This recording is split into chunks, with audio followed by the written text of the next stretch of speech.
ಜಯತ್ಯಜೋ ಕ್ಷೀಣ ಸುಖಾತ್ಮಬಿಂಬ ಸ್ವೈಶ್ವರ್ಯಕಾಂತಿ ಪ್ರತತಃ ಸದೋದಿತಃ ಸ್ವಭಕ್ತ ಸಂತಾಪ ದುರಿಷ್ಟಹಂತ ರಾಮಾವತಾರೋ ಹರಿರೀಶ ಚಂದ್ರಮಾಃ ಸ್ವಾಂತಸ್ಥಾನಂತಶಯ್ಯಾಯ ಪೂರ್ಣಜ್ಞಾನರಸಾರ್ಣಸೇ ಉತ್ತುಂಗ ವಾಕ್ತರಂಗಾಯ ಮಧ್ವದುಗ್ಧಾಬ್ಧಯೇ ನಮಃ.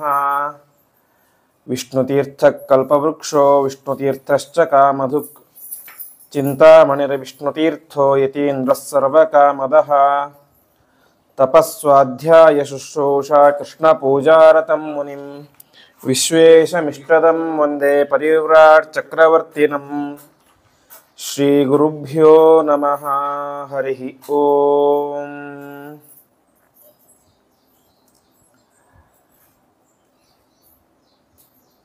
ವಾಲ್ಮೀಕಿ ಮಹರ್ಷಿಗಳು ರಚನೆ ಮಾಡಿದಂತಹ ರಾಮಾಯಣ, ರಾಮದೇವರ ದಿವ್ಯವಾದಂತಹ ಚರಿತ್ರೆ, ಅದರ ಮೂಲಕ ನಾವು ಯಾವ ರೀತಿಯಾಗಿ ಜೀವನದಲ್ಲಿ ವರ್ತನೆ ಮಾಡಬೇಕು ಎಂಬುದಾಗಿ ತಿಳಿಸುವಂತಹ ಒಂದು ಅಪೂರ್ವವಾದಂತಹ ಗ್ರಂಥ.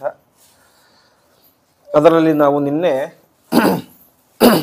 ಯಾವ ಬಾಲಕಾಂಡದ ಪ್ರವಚನದಲ್ಲಿ ಮುಗಿಸಿದ್ವಿ.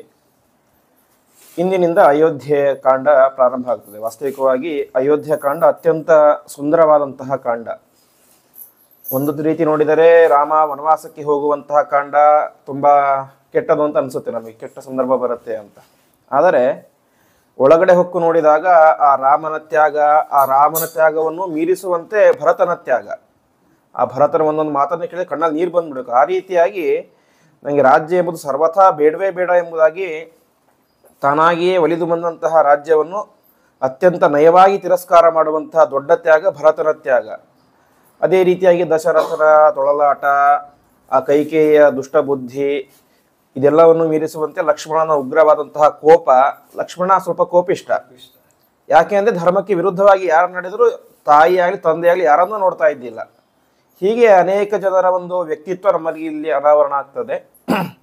ಎಲ್ಲರ ವ್ಯಕ್ತಿತ್ವ ನಮಗೆ ಗೊತ್ತಾಗೋದೇ ಪ್ರಧಾನ ಇದರಲ್ಲಿ. ಹಾಗೆ ರಾಮದೇವರಿಗೆ 12ನೇ ವರ್ಷದ ವಯಸ್ಸಿನಲ್ಲಿ ಬಾಲ್ಯ ವಿವಾಹ ಎಂಬುದು ಆಗುತ್ತೆ. ನಂತರ 5 ವರ್ಷಗಳ ಕಾಲ ರಾಮಚಂದ್ರ, ಲಕ್ಷ್ಮಣ ಎಲ್ಲರೂ ಕೂಡ ವೈಭವದಿಂದ ಸಂಸಾರ ಮಾಡ್ತಾ ಇರ್ತಾರೆ.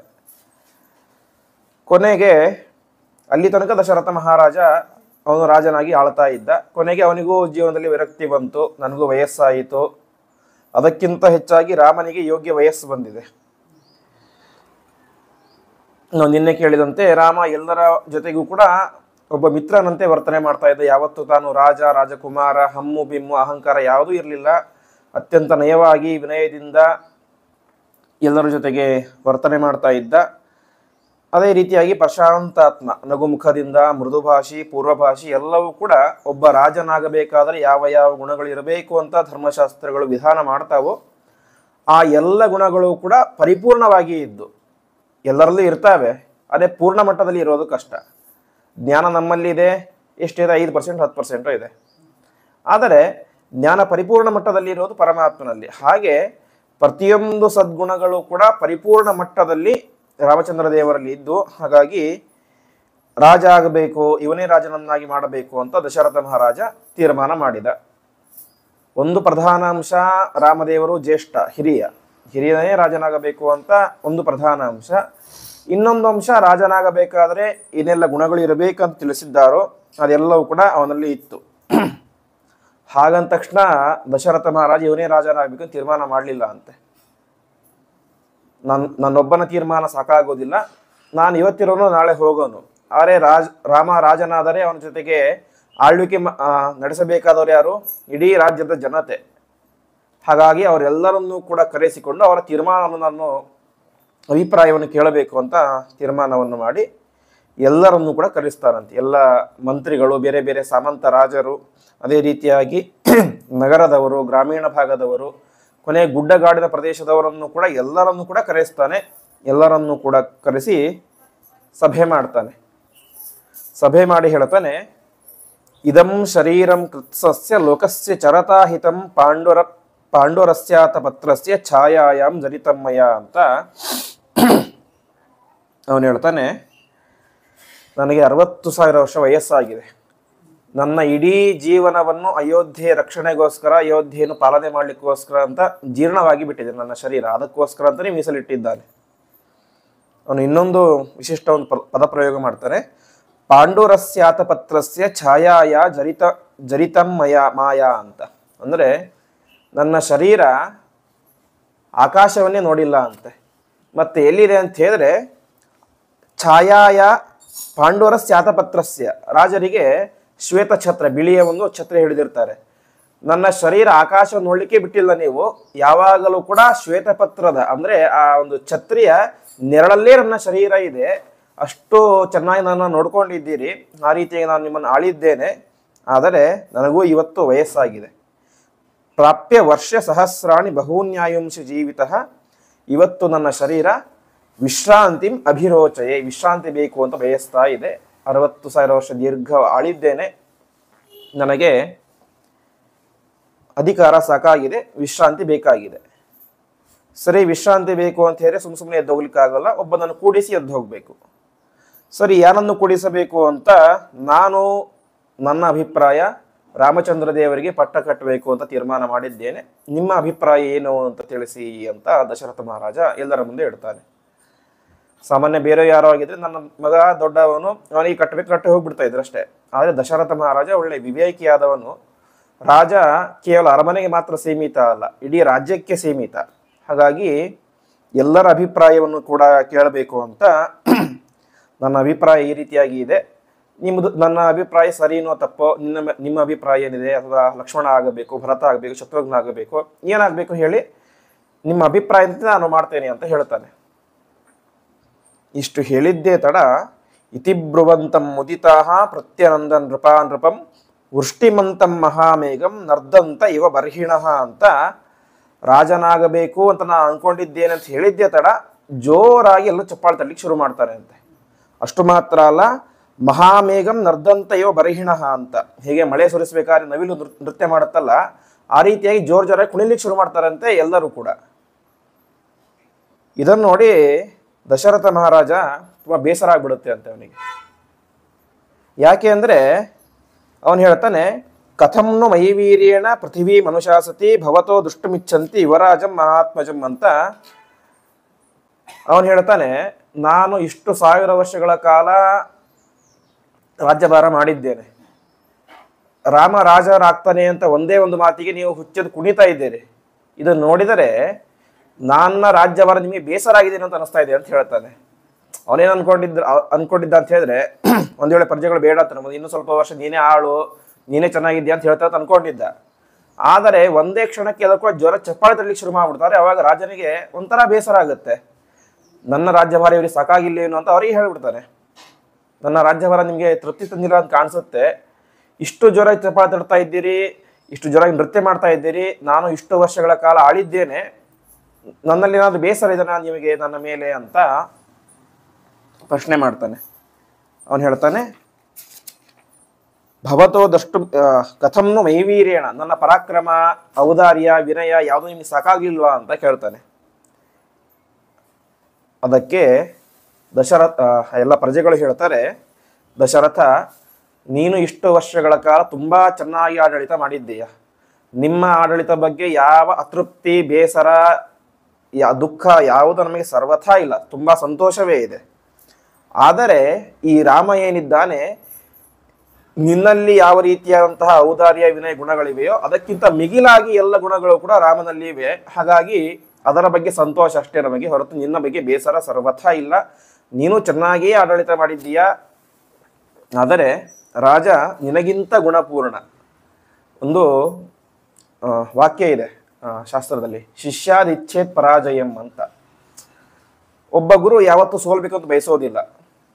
ಒಬ್ಬ ವ್ಯಕ್ತಿ ಇರ್ತಾನೆ, ಭಾರಿ ದೊಡ್ಡ ವಿದ್ವಾಂಸ ಅಥವಾ ಯಾವುದೋ ಒಂದು ಇದರಲ್ಲೇ ಆಗಲಿ, ಫೀಲ್ಡಲ್ಲಿ ಆಗಲಿ, ಒಂದು ದೊಡ್ಡ ಮಟ್ಟಕ್ಕೆ ಬಂದಿರ್ತಾನೆ.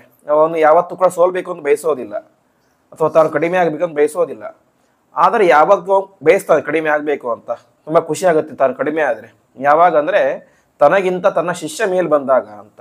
ಯಾಕೆಂದ್ರೆ ಸೋಲಲ್ಲ, ಗೆಲ್ಲಬಹುದು, ಪಾಠ ಮಾಡಿದ್ದೇ ಇವನು. ಹಾಗಾಗಿ ದಶರಥ ಮಹಾರಾಜರಿಗೆ ತುಂಬ ಸಂತೋಷ ಆಯ್ತಂತೆ ಈ ಮಾತನ್ನು ಕೇಳಿ. ಯಾಕೆಂದರೆ ಅವನ ಗುಣಗಳು ಕಡಿಮೆಯಾಗಿದ್ದು ಯಾರ ಮುಂದೆ? ತನ್ನ ಮಗನ ಮುಂದೆ, ಇವತ್ತು ಬೇರೆ ಯಾರೋ ರಾವಣನ ಮುಂದೆನೋ ಇನ್ಯಾರೋ ವಾಲಿ ಮುಂದೆ ಅಲ್ಲ. ಹಾಗಾಗಿ ತುಂಬ ಸಂತೋಷ ಆಗುತ್ತೆ ಅಂತೆ. ನನ್ನ ಮನಸ್ಸಿನಲ್ಲೂ ಇದೇ ಇತ್ತು, ನಿಮ್ಮ ಮನಸ್ಸಿನಲ್ಲೂ ಇದೇ ಇದೆ. ಹಾಗಾಗಿ ನಾವೆಲ್ಲರೂ ಕೂಡ ರಾಮನ ಪಟ್ಟಾಭಿಷೇಕವನ್ನು ಮಾಡೋಣ ಅಂತ.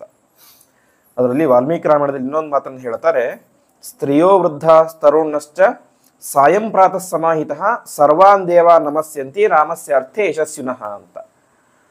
ಆ ಅಯೋಧ್ಯೆ ಪಟ್ಟಣದ ಎಲ್ಲ ಹಿರಿಯರು, ವಯಸ್ಸಾದಂಥವರು, ಚಿಕ್ಕ ಹುಡುಗರು, ಗಂಡಸರು, ಹೆಂಗಸರು ಪ್ರತಿಯೊಬ್ಬರು ಕೂಡ ಪ್ರತಿನಿತ್ಯ ಬೆಳಗ್ಗೆ ಸಾಯಂಕಾಲ ದೇವರಿಗೆ ಪೂಜೆ, ನಮಸ್ಕಾರ, ವ್ರತ, ಉಪವಾಸ ಎಲ್ಲವನ್ನು ಕೂಡ ಮಾಡ್ತಾ ಇದ್ರು. ಮಾಡಬೇಕಾದ್ರೆ ಅವರ ಒಂದೇ ಒಂದು ಪ್ರಾರ್ಥನೆ ಏನು ಅಂತ ಹೇಳಿದ್ರೆ, ನಮ್ಮ ರಾಜ ರಾಮಚಂದ್ರನಾಗಬೇಕು ಅಂತ. ಇದೇ ಪ್ರಾರ್ಥನೆಯನ್ನು ಮುಂದೆ ದ್ವಾಪರ ಜನರು ಮಾಡ್ತಾರೆ.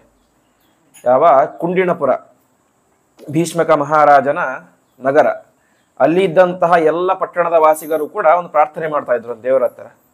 ನಮ್ಮ ರಾಜಕುಮಾರಿ ರುಕ್ಮಿಣಿ ದೇವಿ ಅತ್ಯಂತ ಸುಂದರವಾಗಿದ್ದಾಳೆ, ಒಳ್ಳೆ ಗುಣವತಿ. ಹಾಗಾಗಿ ನಮ್ಮ ಪೂಜೆ ಜಪ ಎಲ್ಲವೂ ಕೂಡ ಏನಾದರೂ ಫಲವಂತ ಕೊಟ್ರೆ ಆ ಫಲದಿಂದಾಗಿ ರುಕ್ಮಿಣಿ ದೇವಿ ಮತ್ತು ಶ್ರೀಕೃಷ್ಣ ಪರಮಾತ್ಮನ ಕಲ್ಯಾಣ ಆಗಲಿ ಅಂತ ಪ್ರಾರ್ಥನೆ ಮಾಡ್ತಾ ಇದ್ರು ಅಂತೆ.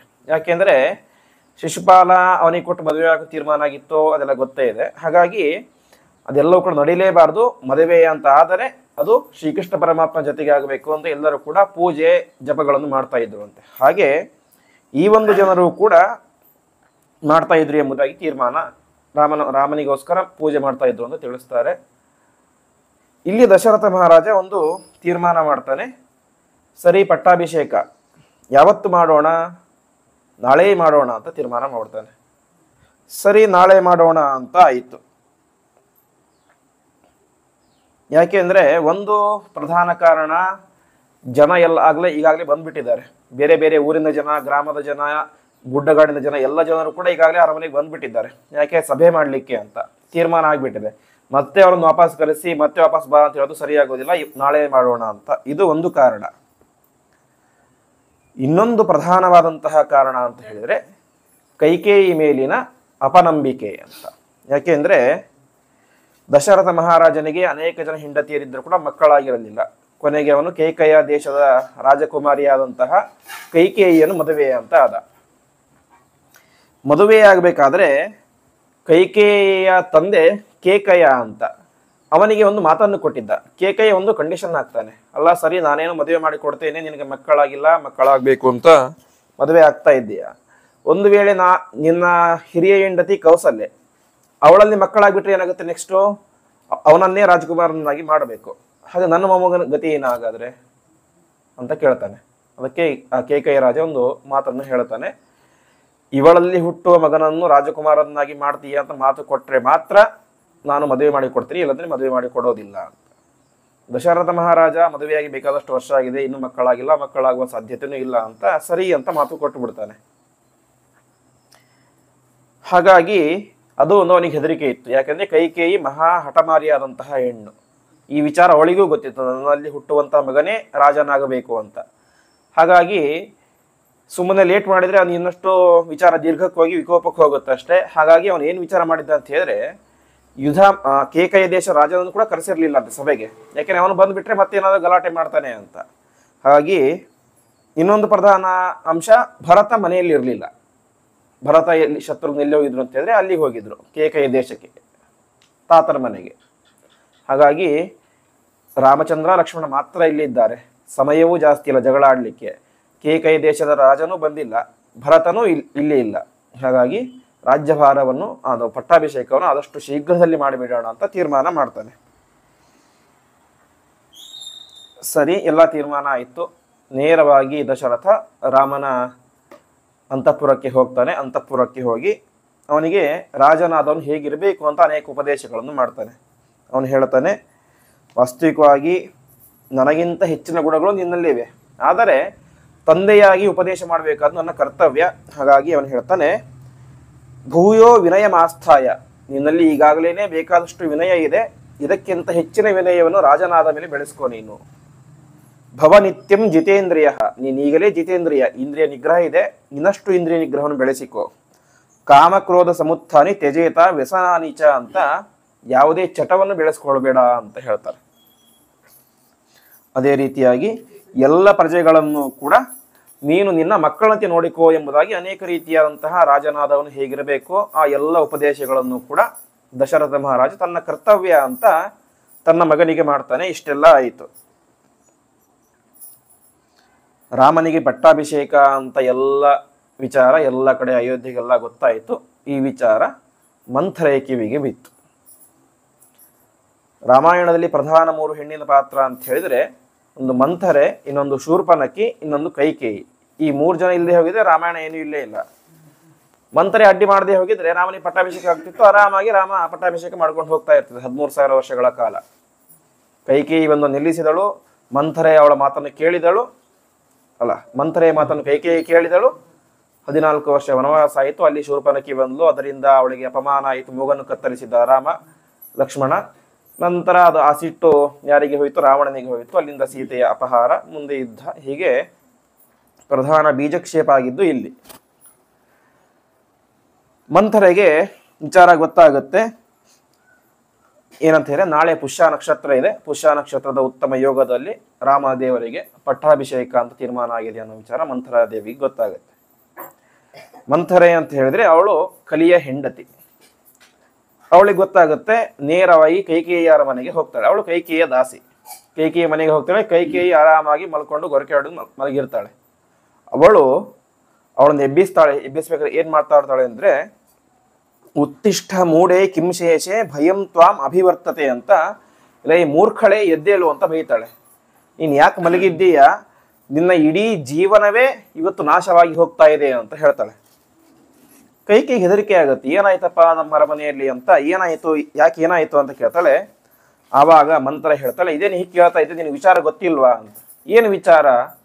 ನಿನ್ನ ಗಂಡನಾದಂತಹ ದಶರಥ ಹಿರಿಯ ಮಗನಾದಂತಹ ರಾಮಚಂದ್ರ ದೇವರಿಗೆ ಪಟ್ಟ ಕೊಡಬೇಕು ಅಂತ ತೀರ್ಮಾನ ಮಾಡಿದ್ದಾನೆ. ರಾಮದೇವರು ರಾಜ ಆದರೆ ಭರತ ಸತ್ತಂತೆ, ಭರತ ಸತ್ತರೆ ನೀನು ಸತ್ತಂತೆ, ನಿನ್ನ ಎಲ್ಲವೂ ಕೂಡ ಕಳೆದು ಹೋಗ್ಬಿಡ್ತೀನಿ, ನಿನ್ನ ಸಂಪತ್ತೆಲ್ಲ ಅಂತ ಅವಳಿಗೆ ಹೇಳ್ತಾಳೆ. ಕೈಕೇಯಿ ಆಗ್ತಾನೆ ಎದ್ದು ಹಾಸಿಗೆ ಮೇಲೆ ಕೂತಿದ್ಲು. ಈ ಮಾತನ್ನು ಕೇಳಿದಳು. ಕೇಳಿದ ತಕ್ಷಣ ತನ್ನ ಕೊರಳಿನಲ್ಲಿ ಇದ್ದಂತಹ ಬಂಗಾರದ ದೊಡ್ಡ ಹಾರವನ್ನು ತೆಗೆದು ಕೈಕೇಯಿಗೆ ಕೊಟ್ಲು. ಮಂಥರೆ ಕೈಗೆ ಕೊಟ್ಲು. ಎಂಥ ಒಳ್ಳೆ ಸುದ್ದಿ ಹೇಳಿದೀಯಾ ಅಂತ. ಇದಕ್ಕಿಂತ ಒಳ್ಳೆಯ ಸುದ್ದಿ ಜಗತ್ನಲ್ಲಿ ಯಾವುದು ಇಲ್ವೇ ಇಲ್ಲ. ಎಂಥ ಒಳ್ಳೆ ಸುದ್ದಿ ಹೇಳಿದ್ದೀಯಾ, ತಗೋ ಈ ಬಂಗಾರದ ಹಾರವನ್ನು ಅಂತ ರಾಜಕುಮಾರಿಯರು ಹಾಕಿಕೊಳ್ಳಬೇಕಾದಂತಹ ದೊಡ್ಡದಾದಂತಹ ಬಂಗಾರದ ಹಾರವನ್ನು ಸಾಮಾನ್ಯ ಒಬ್ಬ ದಾಸಿಗೆ ಕೊಡ್ತಾಳೆ. ಯಾಕೆ ಅಂತ ಹೇಳಿದ್ರೆ ಅವಳು ಹೇಳಿದ್ದು ರಾಮದೇವರ ಪಟ್ಟಾಭಿಷೇಕದ ಸುದ್ದಿಯನ್ನು ಅಂತ. ಕೈಕೇಯಿ ವಾಸ್ತವಿಕವಾಗಿ ತುಂಬಾ ಒಳ್ಳೆ ಹೆಣ್ಣು. ಅವಳು ಮುಂದೆ ಹೇಳುವಂತ ಮಾತನ್ನು ಕೇಳಿ ಗೊತ್ತಾಗುತ್ತೆ. ಕೈಕೇಯಿ ಹೇಳ್ತಾಳೆ, ರಾಮೇವ ಭರತೇವಾಹಂ ವಿಶೇಷಂ ಲೋಪಲಕ್ಷಯೇ ತಸ್ಮಾತ್ ತುಷ್ಟಾಸ್ಮಿ ಯದ್ರಾಜ ರಾಮಂ ರಾಜ್ಯಾಭಿಷೇಕ್ಷತಿ ಅಂತ ಅವಳು ಹೇಳ್ತಾಳೆ. ರಾಮೇವ ಭರತೇವ, ನನಗೆ ರಾಮ ಬೇರೆಯಲ್ಲ, ಭರತ ಬೇರೆಯಲ್ಲ. ಭರತನೂ ನನ್ನ ಮಗನೇ, ರಾಮನೂ ನನ್ನ ಮಗನೇ. ಹಾಗಾಗಿ ಇವರಿಬ್ಬರಲ್ಲೂ ನಾನು ಭೇದವನ್ನು ಮಾಡಲಿಕ್ಕೆ ಸರ್ವಥಾ ಸಾಧ್ಯ ಇಲ್ಲ. ರಾಮನನ್ನು ಎಷ್ಟು ಪ್ರೀತಿಸ್ತೇನೋ ಭರತನನ್ನು ಅಷ್ಟೇ ಪ್ರೀತಿಸ್ತೇನೆ. ಭರತನನ್ನು ಎಷ್ಟು ಪ್ರೀತಿಯಿಂದ ನೋಡ್ಕೊಳ್ತೇನೋ ರಾಮನನ್ನು ಹಾಗೆಯೇ ನೋಡ್ಕೊಳ್ತೇನೆ. ಹಾಗಾಗಿ ಇವರಿಬ್ಬರಲ್ಲಿ ಯಾರು ರಾಜ ಆದರೂ ಕೂಡ ನನಗೆ ಸರ್ವಥಾ ಬೇಸರ ಇಲ್ಲ. ರಾಮ ರಾಜ ಆದರೆ ಇನ್ನೂ ಸ್ವಲ್ಪ ಜಾಸ್ತಿ ಸಂತೋಷ. ಯಾಕೆಂದ್ರೆ ಅವನು ಭರತನಿಗಿಂತ ಜ್ಯೇಷ್ಠ, ಭರತನಿಗಿಂತ ಉತ್ತಮ ಗುಣಶಾಲಿಯಾದವನು. ಹಾಗಾಗಿ ಇದಕ್ಕಿಂತ ದೊಡ್ಡ ಸಂತೋಷದ ಸುದ್ದಿ ಏನಿದೆ, ಈ ಹಾರವನ್ನು ತೆಗೆದುಕೋ ಅಂತ ಕೊಡ್ತಾಳೆ. ಈ ಕೈಕೇಯಿದು ವಾಸ್ತವಿಕವಾಗಿ ಶುದ್ಧವಾದಂತಹ, ಸ್ವಚ್ಛಂದವಾದಂತಹ, ನಿರ್ಮಲವಾದಂತಹ ಮನಸ್ಸು. ಆದರೆ ಅದನ್ನು ಕೆಡಿಸಿದ್ದು ಮಾತ್ರ ಈ ಮಂಥರೆ. ಅದಕ್ಕೆ ಮಂಥರ ಹೇಳ್ತಾಳೆ, ನೀನು ನಗ್ತಾ ಇದೀಯ, ಯಾಕೆಂದ್ರೆ ನಿನಗೆ ತುಂಬಾ ಸಂತೋಷ ಆಗಿದೆ. ಆದರೆ ವಾಸ್ತವಿಕವಾಗಿ ಇದು ಅಳುವಂತಹ ಸಂದರ್ಭ. ನನ್ನ ಮಗ ರಾಜ ಆಗ್ತಾ ಇಲ್ವಾ ಅಂತ ನೀನು ಅಳಬೇಕಿತ್ತು ಜೋರಾಗಿ. ನೀನು ನೋಡಿ ನಗ್ತಾ ಇದೆಯಲ್ಲ, ನೀನೆಂತ ಹುಚ್ಚಿ ನೀನು ಎಂಬುದಾಗಿ ಬೈಲಿಕ್ಕೆ ಶುರು ಮಾಡ್ತಾಳೆ. ಆವಾಗ ಕೈಕೇಯಿ ಮುಂದೆ ಹೇಳ್ತಾಳೆ, ಯಥಾ ಮೇ ಭರತೋ ಮಾನ್ಯ ತಥೋ ಭೂಯೋಪಿ ರಾಘವ ಅಂತ. ನನಗೆ ಭರತನಲ್ಲಿ ಎಷ್ಟು ಪ್ರೀತಿ ವಾತ್ಸಲ್ಯ ಎಂಬುದು ಇದೆಯೋ ಅದಕ್ಕಿಂತ ಹೆಚ್ಚಿನ ಪ್ರೀತಿ ಮಾತ್ರ ವಾತ್ಸಲ್ಯ ಎಂಬುದು ಯಾರಲ್ಲಿ ಇದೆ? ರಾಮಚಂದ್ರ ದೇವರಲ್ಲಿದೆ. ನನಗೆ ಭರತನಿಗಿಂತ ರಾಮನೇ ಜಾಸ್ತಿ. ಹಾಗಾಗಿ ರಾಮರಾಜ ಆದರೆ ನನಗೂ ಒಳ್ಳೆಯದು, ಭರತನಿಗೂ ಒಳ್ಳೆಯದು, ಇಡೀ ಪ್ರಜೆಗೂ ಒಳ್ಳೆಯದು. ಅಷ್ಟು ಮಾತ್ರ ಅಲ್ಲ, ರಾಮಚಂದ್ರ ದೇವರು ಅಂದರೆ ರಾಮಚಂದ್ರ ತನ್ನ ತಾಯಿಯಾದಂತಹ ಕೌಸಲ್ಯಗಿಂತಲೂ ಕೂಡ ವಿಶಿಷ್ಟವಾದಂತಹ ಸೇವೆ, ಪ್ರೀತಿಯನ್ನು ನನ್ನಲ್ಲಿ ಮಾಡಿದ್ದಾನೆ. ಹಾಗಾಗಿ ನನಗೆ ಭರತ ಬೇರೆ ಅಲ್ಲ, ರಾಮಚಂದ್ರ ಬೇರೆ ಅಲ್ಲ, ಹಾಗಾಗಿ ರಾಮರಾಜ ಆದರೆ ನನಗೆ ತುಂಬ ಸಂತೋಷ ಅಂತ ಹೇಳ್ತಾರೆ. ಮಂಥರೆ ಆದರೂ ಬಿಡೋದಿಲ್ಲ, ಅವಳು ಕಲಿಯ ಪತ್ನಿ, ಹಾಗಾಗಿ ದುಷ್ಟ ಕಾರ್ಯ ಮಾಡಲಿಕ್ಕೋಸ್ಕರ ಅವಳ ಅವತಾರ ಆಗಿದ್ದು. ಅವಳು ಹೇಳ್ತಾಳೆ, ಸರಿ ರಾಮರಾಜ ಈಗೇನೋ ಆಗ್ತಾನೆ, ನಿನಗೆ ತುಂಬ ಪ್ರೀತಿ ಪಾತ್ರ ಅಂತ ಹೇಳ್ತಾ ಇದ್ದೀಯಾ, ಸರಿ ರಾಮರಾಜ ಆದ, ಮುಂದೆ ಯಾರಾಗ್ತಾರೆ ರಾಜ? ರಾಮನ ಮಕ್ಕಳಾಗ್ತಾರೆ, ಅದರ ಮುಂದೆ ರಾಮನ ಮೊಮ್ಮಕ್ಕಳಾಗ್ತಾರೆ. ಭರತ ಯುವರಾಜನ ಪಟ್ಟಕ್ಕಷ್ಟೇ ಸೀಮಿತ, ಮುಂದೆ ಭರತನ ಮಕ್ಕಳು ಅವರು ಯುವರಾಜನ ಪಟ್ಟಕ್ಕೆ. ಹಾಗಾಗಿ ನೀನು ಇವತ್ತಿಂದ ಮಾತ್ರ ನೋಡ್ತಾ ಇದ್ದೀಯ, ಆದರೆ ಮುಂದೆ ಇಡೀ ಭರತನ ವಂಶ, ಭರತನ ಸಂತತಿ ಸಂಪೂರ್ಣವಾಗಿ ರಾಮನ ಕಾಲು ಕಸವಾಗಿ ಇರ್ತಾರೆ ಹೊರತು ಪಟ್ಟಾಭಿಷೇಕ, ಅವರಿಗೆ ಅರಮನೆ, ಈ ಶ್ವೇತ ಛತ್ರ, ದೊಡ್ಡ ದೊಡ್ಡ ಸಿಂಹಾಸನ ಯಾವುದೂ ಸಿಗೋದಿಲ್ಲ. ಸಿಗುವುದು ರಾಮನ ಕಾಲಿನಲ್ಲಿ ಕುಳಿತುಕೊಂಡು ಸೇವೆ ಮಾಡಬೇಕು ಅಷ್ಟೇ. ಇವತ್ತು ಭರತ ಮಾಡ್ತಾನೆ, ನಾಳೆ ನಿನ್ನ ಮೊಮ್ಮಕ್ಕಳು ಮಾಡ್ತಾರೆ ಯಾರ ಸೇವೆಯನ್ನ? ರಾಮನ ಮಕ್ಕಳ ಸೇವೆಯನ್ನ. ಹಾಗಾಗಿ ಸೇವಕರಾಗಿರ್ತಾರೆ ಹೊರತು ರಾಜನಾಗಲಿಕ್ಕೆ ಸರ್ವಥಾ ಸಾಧ್ಯ ಇಲ್ಲ ಅಂತ ಹೇಳ್ತಾರೆ. ಅಷ್ಟು ಮಾತ್ರ. ಇನ್ನೊಂದು ಮಾತನ್ನು ಹೇಳ್ತಾಳೆ, ಒಂದು ವೇಳೆ ರಾಮ ರಾಜ ಆದರೆ ಆ ಅಧಿಕಾರ ಮದದಿಂದಾಗಿ ರಾಮ ನಿನ್ನ ಮಗನನ್ನು ದೇಶಾಂತರ ಕಳಿಸಬಹುದು ಅಥವಾ ಅವನು ಸಂಹಾರವೇ ಮಾಡಿಬಿಡ್ಬೋದು ಅಂತ. ಯಾಕೆ? ನಿನ್ನ ತಂದೆಗೆ ದಶರಥ ಮಾತು ಕೊಟ್ಟಿದ್ದ, ಭರತನನ್ನು ರಾಜನನ್ನಾಗಿ ಮಾಡ್ತೇನೆ ಅಂತ. ಹಾಗಾಗಿ ಆ ರಾಮ ಆ ಹೆದರಿಕೆಯಿಂದಾಗಿ ಭರತನನ್ನು ಸಂಹಾರವೇ ಮಾಡಿಬಿಡಬಹುದು ಅಂತ ಹೇಳ್ತಾಳೆ. ಇಲ್ಲಿಯ ತನಕ ಕೈಕೇಯಿಯ ಮನಸ್ಸು ಸ್ವಚ್ಛವಾಗಿ ನಿರ್ಮಲವಾಗಿ ಇತ್ತು. ಯಾವಾಗ ಕೈಕೇಯಿಯ ಅವಳ ಮಂಥರೆಯ ಮಾತು ನಿಧಾನವಾಗಿ ಮನಸ್ಸಿನಲ್ಲಿ ಪ್ರವೇಶ ಮಾಡ್ತಾ ಮಾಡ್ತಾ ಮಾಡ್ತಾ ಹೋಯಿತು, ಅವಳಲ್ಲೂ ಕಲಿ ಪ್ರವೇಶ ಜಾಸ್ತಿ ಆಯಿತು. ಅವಳು ಹೇಳ್ತಾಳೆ, ಇಲ್ಲಿಯ ತನಕ ಏನು ಹೇಳ್ತಾ ಇದ್ಲು? ರಾಮ ಬೇರೆಯಲ್ಲ, ಭರತ ಬೇರೆಯಲ್ಲ, ರಾಮ ರಾಜ ಆದನೇ ಖುಷಿ ಅಂತ. ಇಷ್ಟಾದ ತಕ್ಷಣ ಒಂದು ಮಾತು ಹೇಳ್ತಾಳೆ, ಸರಿ ಹಾಗಾದ್ರೆ ಭರತ ರಾಜ ಆಗ್ಬೇಕಾದ್ರೆ ಏನು ಪ್ಲಾನ್ ಇದೆ, ಏನು ಉಪಾಯ ಇದೆ ತಿಳಿಸು ಅಂತ ಒಂದೇ ಮಾತಿಗೆ ಹೇಳಿಬಿಡ್ತಾಳೆ. ಮಂಥರೆಗೂ ಇದೇ ಬೇಕಿತ್ತು. ಅವಳು ಹೇಳ್ತಾಳೆ, ಕೈಕೇಯಿ ನೀನು ನಿನ್ನೆ ಮುಂಚೆ 2 ವರವನ್ನು ಬೇಡ್ತೀನಿ ಅಂತ ಹೇಳಿದ್ದೆ.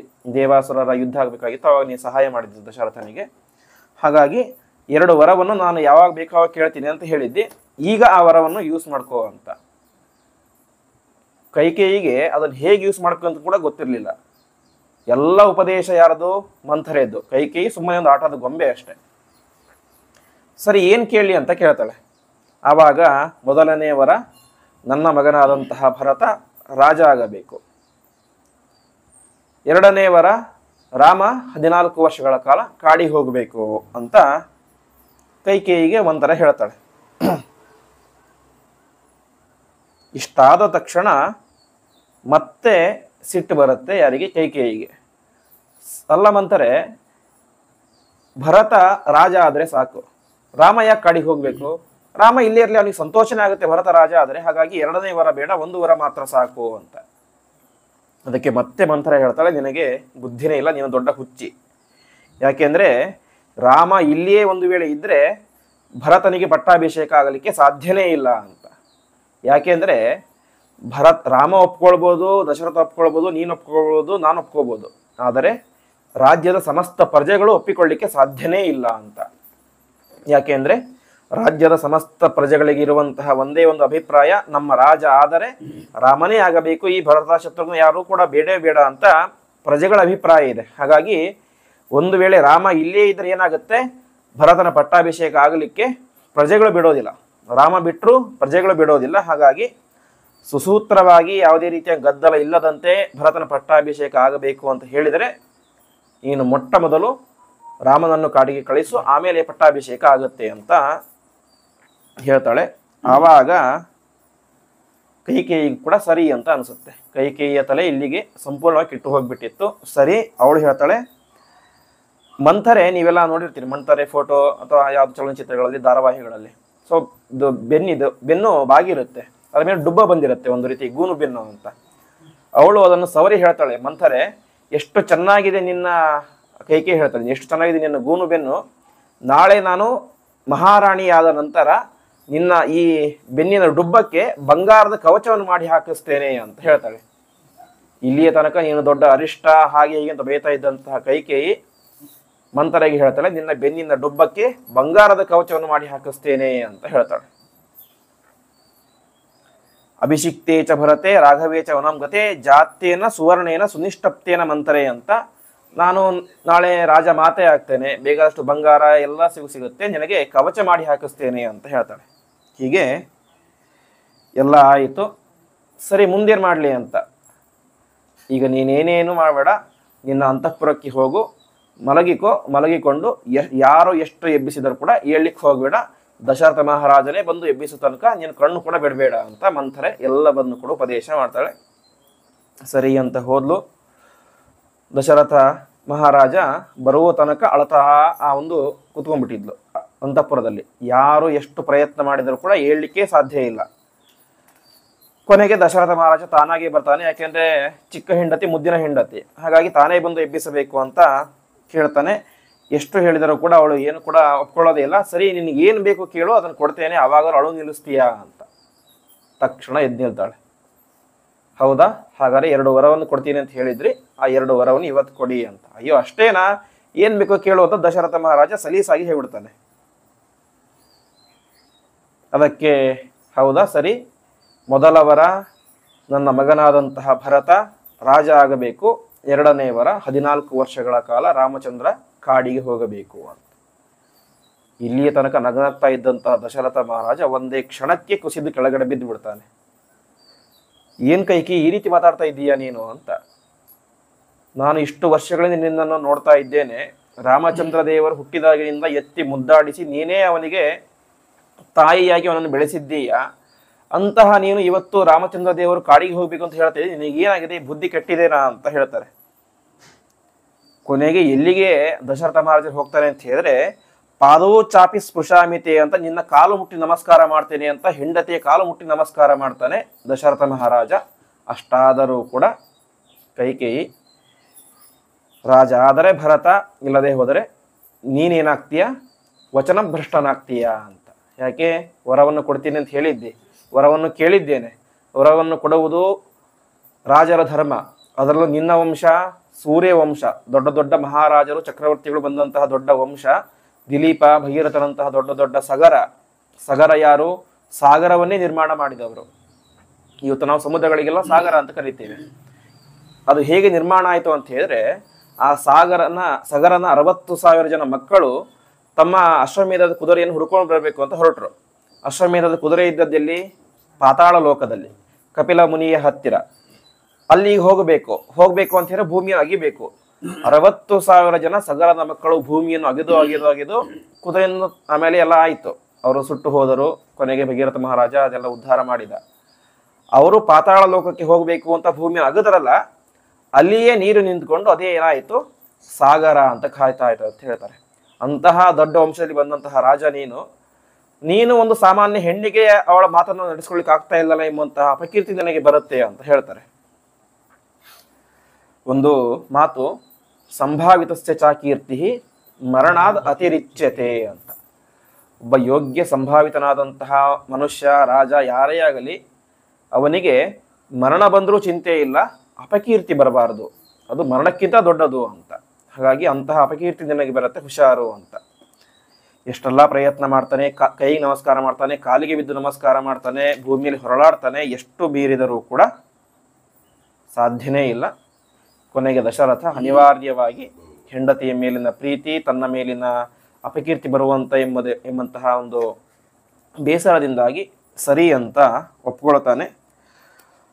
ಒಪ್ಪಿಕೊಂಡು ಕೊನೆಗೆ ಅವನು ನೇರವಾಗಿ ರಾಮದೇವರ ಹತ್ತಿರ ಹೋಗ್ತಾನೆ. ರಾಮ, ನನ್ನದೊಂದು ಮಾತಿದೆ, ಅದು ನಿನಗೆ ನೆರವೇರಿಸಲಿಕ್ಕೆ ತುಂಬ ಕಷ್ಟ ಆಗುತ್ತೆ. ಅದು ನೆರವೇರಿಸೋದು ಬಿಟ್ಟಿದ್ದು ನಿನಗೆ ಬಿಟ್ಟಿದ್ದು. ನಾನಂತೂ ನನ್ನ ಮಾತನ್ನು ಹೇಳ್ತೇನೆ, ಮುಂದಿನ ನಿನಗೆ ಬಿಟ್ಟಿದ್ದು ಅಂತ ದಶರಥ ಮಹಾರಾಜ ಹೇಳ್ತಾನೆ. ಆಯಿತು ಹೇಳಿ ಅಂತ ಹೇಳ್ತಾನೆ. ಏನಂತ ಅಂತ ಹೇಳಿದ್ರೆ, ನಾನು ಹಿಂದೆ ಕೈಕೇಯಿಗೆ 2 ವರವನ್ನು ಕೊಟ್ಟಿದ್ದೆ, ಯಾವ ಬೇಕಾದರೂ ಕೇಳು ಅಂತ. ಇವತ್ತು ಆ ಕೈಕೇಯಿ ವರವನ್ನು ಕೇಳ್ತಾ ಇದ್ದಾಳೆ. ಏನು ಅಂತ ಹೇಳಿದರೆ, ನೀನು 14 ವರ್ಷಗಳ ಕಾಲ ಕಾಡಿಗೆ ಹೋಗಬೇಕು, ಭರತ ರಾಜನಾಗಬೇಕು ಅಂತ. ಇಷ್ಟು ಹೇಳಿದ್ದೇ ತಡ ಕೈಕೇಯಿ ವಾಸ್ತವಿಕವಾಗಿ ಬಂದು ಈ ಮಾತನ್ನು ಹೇಳ್ತಾಳೆ. ಅದಕ್ಕೆ ಅಂದರೆ ದಶರಥ ಹೇಳಿದ್ರೆ ಕೈಕೇಯಿ ಬಂದು ಹೇಳ್ತಾಳೆ.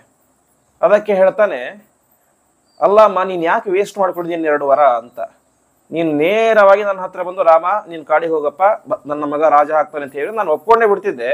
ಅದಕ್ಕೋಸ್ಕರ ನೀನು ನಿನ್ನ ಬೆರಳನ್ನು ಆ ರಥದ ಇದಕ್ಕೆ ಗಾಲಿಗೆ ಇಟ್ಟು ಅಷ್ಟು ಕಷ್ಟಪಟ್ಟು ಸಂಪಾದನೆ ಮಾಡಿದಂತಹ ವರವನ್ನು ಸುಮ್ಮನೆ ನಾನು ಕಾಡಿಗೆ ಹೋಗ್ಲಿಕ್ಕೋಸ್ಕರ ಉಪಯೋಗ ಮಾಡಿಸ್ಕೊತಾ ಇದೆಯಲ್ಲ, ನೀನು ಎಂಥ ಮೂರ್ಖೆ ಅಂತ ಬೈದು ಬಿಡ್ತಾನೆ. ನೀನೇನೂ ಬೇಸರ ಮಾಡ್ಕೋಬೇಡ, ನಾನು ಅವಶ್ಯವಾಗಿ ಕಾಡಿಗೆ ಹೋಗ್ತೇವೆ, ನನಗೆ ಒಂದೇ ಬೇಸರ ನಿನ್ನ ವರ ವೇಸ್ಟ್ ಆಯಿತು ಅಂತ. ಆ ರೀತಿಯಂತಹ ವ್ಯಕ್ತಿತ್ವ ರಾಮಚಂದ್ರ ದೇವರದು. ರಾಮ ಜಾಸ್ತಿ ಮಾತಾಡೋದೇ ಇಲ್ಲ, ಸರಿ ನಾನು ಕಾಡಿಗೆ ಹೋಗ್ತೇನೆ ಅಂತ ಹೇಳ್ತಾರೆ. ಕೈಕೇಯಿ ಹೇಳ್ತಾಳೆ ಸರಿ ಈಗಲೇ ಹೊರಡು ಅಂತ. ಹೊರಡು ಅಂತ ನಾಳೆ ಹೋಗ್ತೀನೋ ನಾಳಿದ್ದು ಹೋಗ್ತೇನೋ ಅಲ್ಲ, ಇವಾಗಲೇ ಹೊರಡಬೇಕು ಅಂತ. ಯಾಕೆ ಅಂದರೆ ನನ್ನ ಮುಖ್ಯ ಕೆಲಸ ಭರತನನ್ನು ರಾಜನನ್ನಾಗಿ ಮಾಡುವಂಥದ್ದು. ನೀನು ಇವತ್ತು ಕಾಡಿಗೆ ಹೋಗಬೇಕು, ನಾಳೆ ರಾತ್ರಿ ಭರತ ಬರ್ತಾನೆ, ನಾಳೆ ಒಂದು ಪಟ್ಟಾಭಿಷೇಕ ಆಗಬೇಕು ಅಂತ. ಯಾಕೆಂದ್ರೆ ಅವಳ ಹೆದರಿಕೆ ಏನಂತ ಹೇಳಿದ್ರೆ, ಭರತ ಒಂದು ವೇಳೆ ಬಂದು ಬಿಟ್ರೆ ಅವನೇ ಮಾಡೋದಿಲ್ಲ, ರಾಮನನ್ನು ಕಾಡಿಗೆ ಹೋಗ್ಲಿಕ್ಕೆ ಬಿಡೋದಿಲ್ಲ. ಅಂತಹ ಭ್ರಾತೃ ಸ್ನೇಹ, ಸಹೋದರ ಸ್ನೇಹ ಯಾರಲ್ಲಿ ಇತ್ತು? ರಾಮ, ಲಕ್ಷ್ಮಣ, ಭರತ, ಶತ್ರುಘ್ನ 4 ಜನರಲ್ಲೂ ಇತ್ತು. ಹಾಗಾಗಿ ಭರತ ಒಂದು ವೇಳೆ ಬಂದ್ರೆ ರಾಮನನ್ನು ಕಾಡಿಗೆ ಹೋಗ್ಲಿಕ್ಕೆ ಬಿಡೋದಿಲ್ಲ. ಹಾಗಾಗಿ ಆದಷ್ಟು ಬೇಗ ರಾಮನನ್ನು ಕಾಡಿಗೆ ಕಳಿಸ್ಬೇಕು ಅಂತ ಕೈಕೇಯಿಯ ಬುದ್ಧಿ. ಅವಳು ಹೇಳ್ತಾಳೆ ಸರಿ. ರಾಮ ಹೇಳ್ತಾನೆ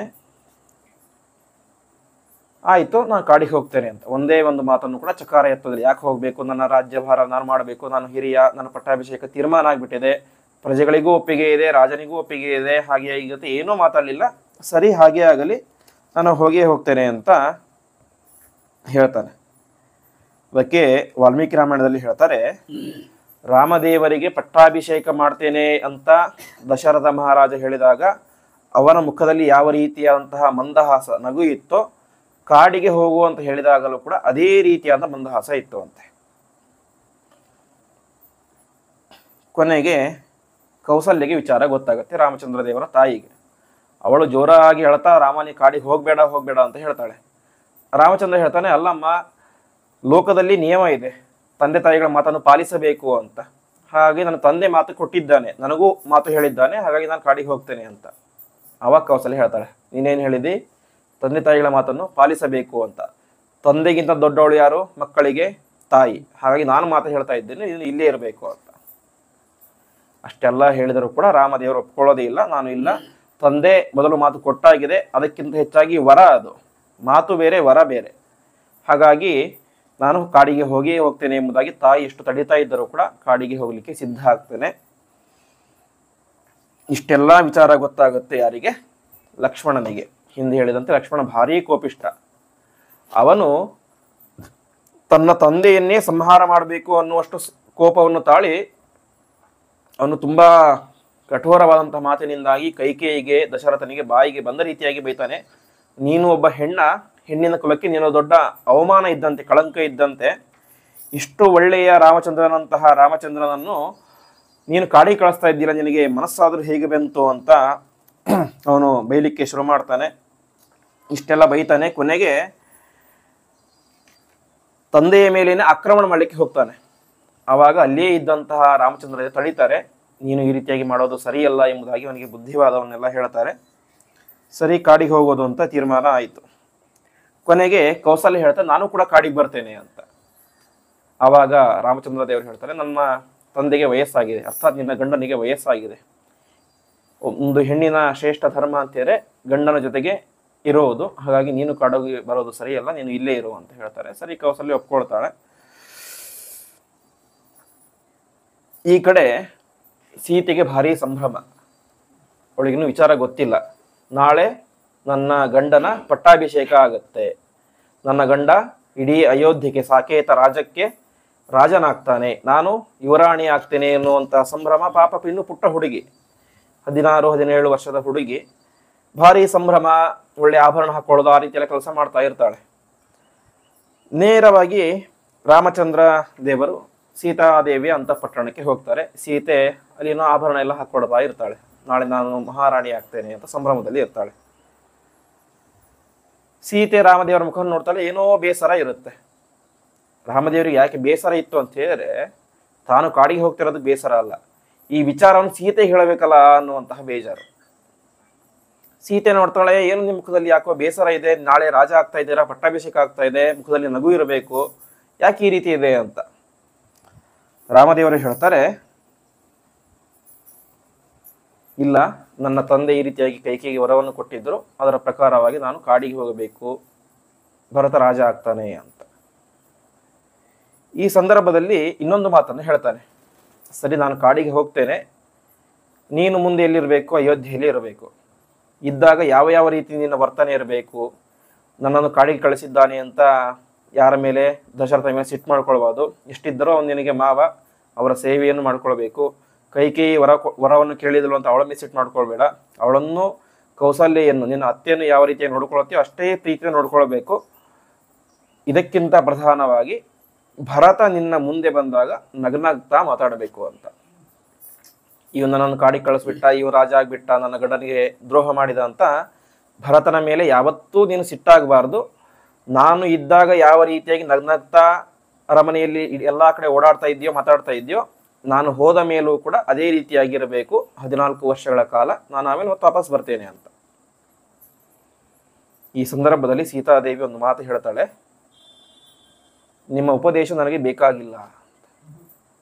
ಯಾಕೆ ಬೇಕಾಗಿಲ್ಲ ಅಂತ ಹೇಳಿದ್ರೆ, ನಿಮ್ಮಂತಹ ಪತಿದೇವರು ಕಾಡಿನಲ್ಲಿ ವಾಸವಾಗಿರಬೇಕಾದ್ರೆ ನಾನು ಹೇಗೆ ವಾಸ ಮಾಡಲಿ ಅಂತ. ನಾನು ಇಲ್ಲಿ ವಾಸವಾಗಲಿಕ್ಕೆ ಸಾಧ್ಯನೇ ಇಲ್ಲ. 14 ವರ್ಷಗಳ ಕಾಲ ನೀವು ಹೇಗೆ ವನವಾಸದಲ್ಲಿ ವಾಸವಾಗಿರ್ತೀರೋ ನಾನೂ ಕೂಡ ಅಲ್ಲಿಯೇ ಬಂದು ವಾಸವಾಗಿರ್ತೇನೆ ಅಂತ ಸೀತಾದೇವಿ ಹೇಳ್ತಾಳೆ. ಅದಕ್ಕೆ ರಾಮದೇವರು ಹೇಳ್ತಾರೆ, ನಿನಗೇನು ಗೊತ್ತು ಕಾಡು ಅಂದ್ರೆ ಅಂತ. ನೀನು ಆರಾಮಾಗಿ ಜನಕರಾಜನ ಮಗಳಾಗಿ ಯುವರಾಣಿಯಾಗಿ ಆರಾಮಾಗಿ ಬೆಳೆದಿದ್ದೀಯ. 5 ವರ್ಷಗಳ ಕಾಲ ಅಯೋಧ್ಯೆಯಲ್ಲಿ ವೈಭವದಿಂದ ಜೀವನ ಮಾಡಿದ್ದೀಯ. ಕಾಡಿನ ಪರಿಚಯವೇ ನಿನಗೆ ಇಲ್ಲ. ಆ ಕಾಡಿನಲ್ಲಿ ಘೋರವಾದಂತಹ ಹುಲಿ ಮುಂತಾದಂತಹ ದೊಡ್ಡ ದೊಡ್ಡ ಪ್ರಾಣಿಗಳು ಇರ್ತವೆ, ಭಯಾನಕವಾದಂತಹ ಸರ್ಪ, ಅನೇಕ ಪ್ರಾಣಿಗಳು ಇರ್ತವೆ.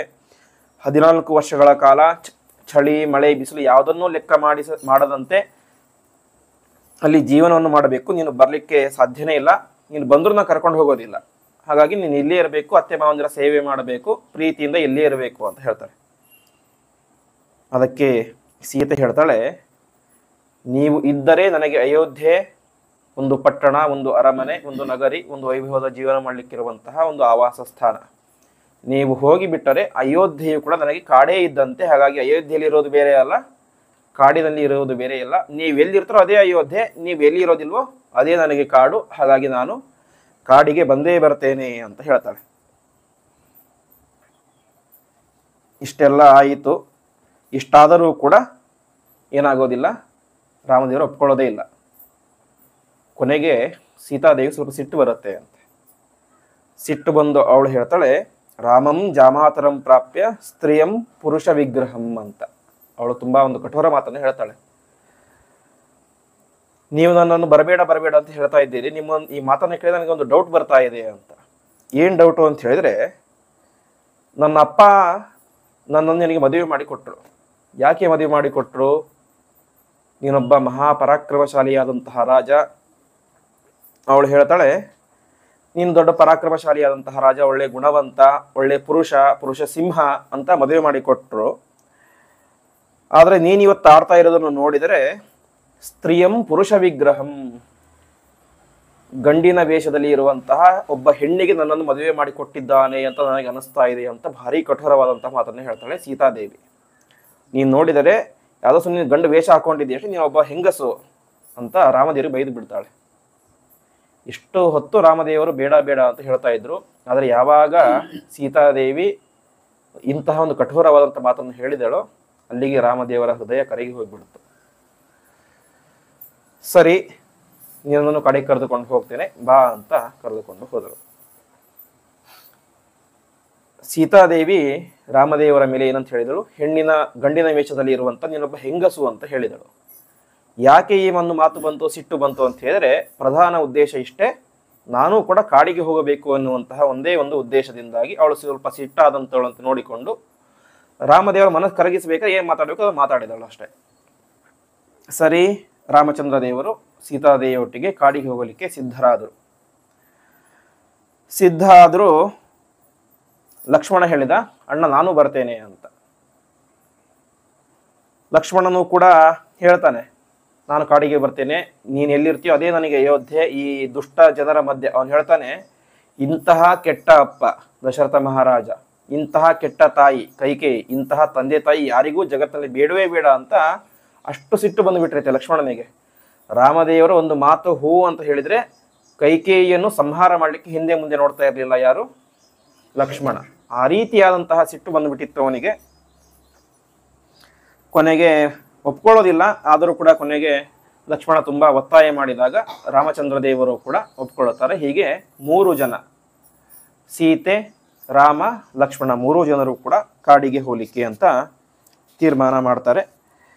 ಕೊನೆಗೆ ಸೀತಾ, ಲಕ್ಷ್ಮಣ, ರಾಮ 3 ಜನರು ಕೂಡ ಯಾವ ದಶರಥ ಮಹಾರಾಜನ ಅರಮನೆಗೆ ಬಂದು ಅವನಿಗೆ ಸಾಷ್ಟಾಂಗ ನಮಸ್ಕಾರ ಮಾಡಿ ನನಗೆ ಕಾಡಿಗೆ ಹೋಗಲಿಕ್ಕೆ ಅಪ್ಪಣೆ ಕೊಡಿ ಅಂತ ಕೇಳ್ತಾರೆ.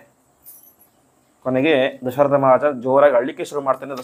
ರಾಮ, ನನ್ನ ಕೈಯಲ್ಲಿ ಏನೂ ಇಲ್ಲ, ದಯವಿಟ್ಟು ನನ್ನ ಮೇಲೆ ಬೇಸರ ಮಾಡಿಕೊಳ್ಬೇಡ ಎಂಬುದಾಗಿ ತಾನು ಹೇಳ್ತಾನೆ. ಆವಾಗ ರಾಮದೇವರು ಹೇಳ್ತಾರೆ, ಅಪ್ಪ, ಇಲ್ಲಿ ನಿಮ್ಮ ತಪ್ಪು ಏನೂ ಇಲ್ಲ, ಕೈಕೇಯಿಯ ತಪ್ಪು ಏನೂ ಇಲ್ಲ. ನಾನು ರಾಜನಾದರೇನು, ಭರತ ರಾಜ ಆದರೇನು, ನಮ್ಮ ದೇಶದ ಪ್ರಜೆಗಳು ಚೆನ್ನಾಗಿದ್ದರೆ ಸಾಕು ಅಷ್ಟೇ, ಇದಕ್ಕಿಂತ ಹೆಚ್ಚು ನನಗೇನೂ ಬೇಕಾಗಿಲ್ಲ. ಹಾಗಾಗಿ ಏನೋ ಇನ್ನೊಂದು ಮಾತು ಹೇಳ್ತಾನೆ, ಇಕ್ಷ್ವಾಕು ವಂಶದ ದಶರಥ ಮಹಾರಾಜ ಸತ್ಯಸಂಧ ಅನ್ನುವಂತಹ ನಂಬಿಕೆ ಯಾರಲ್ಲಿ ಇದೆ? ಎಲ್ಲ ಪ್ರಜೆಗಳಲ್ಲಿ ಇದೆ, ಇಡೀ ದೇಶದ ಜನರಲ್ಲಿ ಇದೆ. ಹಾಗಾಗಿ ಆ ನಂಬಿಕೆ ಸುಳ್ಳಾಗಬಾರದು. ಕೊಟ್ಟ ಮಾತಿಗೆ ದಶರಥ ನಡೆಯಲಿಲ್ಲ ಅಂತ ಅದು ಸುಳ್ಳು ಮಾತಾಯಿತು ಅಂತ ಅಪನಂಬಿಕೆ, ಅಪಕೀರ್ತಿ ನಿನ್ನ ಮೇಲೆ ಬರಬಾರ್ದು, ಅದಕ್ಕೋಸ್ಕರ ನಾನು ಹೋಗ್ತಾ ಇದ್ದೇನೆ ಎಂಬುದಾಗಿ ಹೇಳ್ತಾರೆ. ಹೀಗೆ ರಾಮದೇವರು ಮತ್ತು ಇವರೆಲ್ಲರೂ ಕೂಡ 3 ಜನರು ಕೂಡ ಹೊರಡಲಿಕ್ಕೆ ಶುರು ಮಾಡ್ತಾರೆ. ಇಷ್ಟೆಲ್ಲ ಆಯಿತು. ಸುಮಂತ್ರ ರಥವನ್ನು ಸಿದ್ಧಪಡಿಸಿದ. ಆವಾಗ ದಶರಥ ಒಂದು ಮಾತನ್ನು ಹೇಳ್ತಾನೆ. ಎಲ್ಲರೂ ಕೂಡ ಕಳಿಸ್ಲಿಕ್ಕೆ ಅಂತ ಬಂದಿದ್ರು ಅರಮನೆಯಿಂದ ಹೊರಗಡೆ. ದಶರಥ ಮಹಾರಾಜನಿಗೆ ಅದನ್ನು ನೋಡಿ ತುಂಬ ತಡ್ಕೊಳ್ಳೋಕ್ಕಾಗಲಿ, ತುಂಬ ದುಃಖ ಬಂತು. ಅವನು ಹೇಳ್ತಾನೆ, ಸುಮಂತ್ರ, ಕಾಡಿಗೆ ಇವತ್ತು 3 ಜನ ಮಾತ್ರ ಹೋಗ್ತಾ ಇಲ್ಲ, ಇಡೀ ಅಯೋಧ್ಯೆಯೇನೆ ರಾಮದೇವರೊಟ್ಟಿಗೆ ಕಾಡಿಗೆ ಹೋಗ್ತಾ ಇದೆ. ಆದಷ್ಟು ಬೇಗ ಇಡೀ ಸೈನ್ಯವನ್ನು ಸಿದ್ಧ ಮಾಡು, ಅಯೋಧ್ಯೆ ಎಲ್ಲವೂ ಕೂಡ ಕಾಡಾಗಿ ಹೋಗಲಿ ಅಂತ ಹೇಳ್ಬಿಡ್ತಾನೆ. ತಾನು ಇಷ್ಟು 1000 ವರ್ಷಗಳ ಕಾಲ ಆಳಿದಂತಹ ಅಯೋಧ್ಯೆ ಇಂದಿನಿಂದಾಗಿ ಅಯೋಧ್ಯೆ ಕಾಡಾಗಲಿ, ಕಾಡು ನಾಡಾಗಲಿ, ನಾವೆಲ್ಲರೂ ಕೂಡ ಅಯೋಧ್ಯೆಯನ್ನು ಇಲ್ಲಿ ಸೃಷ್ಟಿ ಮಾಡೋಣ, ಕಾಡಿನಲ್ಲಿ ಸೃಷ್ಟಿ ಮಾಡೋಣ. ಯಾರೂ ಇಲ್ಲದೆ ಇರುವಂತಹ ಅನಾಥವಾದಂತಹ ಈ ರಾಜ್ಯವನ್ನು ಭರತ ಮತ್ತು ಕೈಕೇಯಿ ಆರಾಮಾಗಿ ಆಳ್ಕೊಂಡಿರ್ಲಿ, ಅವರು ಆರಾಮಾಗಿ ಇಲ್ಲೇ ಇರಲಿ, ನಾವೆಲ್ಲರೂ ಕೂಡ ಕಾಡಿಗೆ ಹೋಗೋಣ ಅಂತ ಹೇಳ್ಬಿಡ್ತಾರೆ.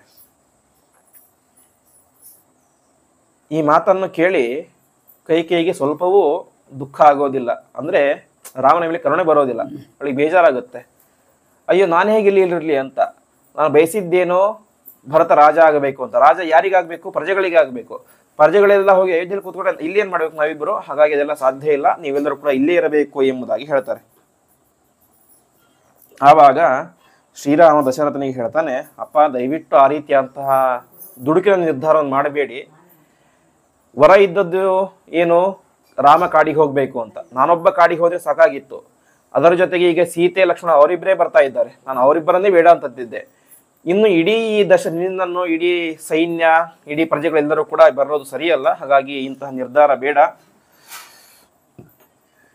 ನಾನು ಅರಣ್ಯಕ್ಕೆ ಹೋಗಿ ಜೀವನ ಮಾಡ್ತೇನೆ. ನನಗೇನೂ ಬೇಡ, ಈ ಆಭರಣ ಯಾವುದೂ ಬೇಡ.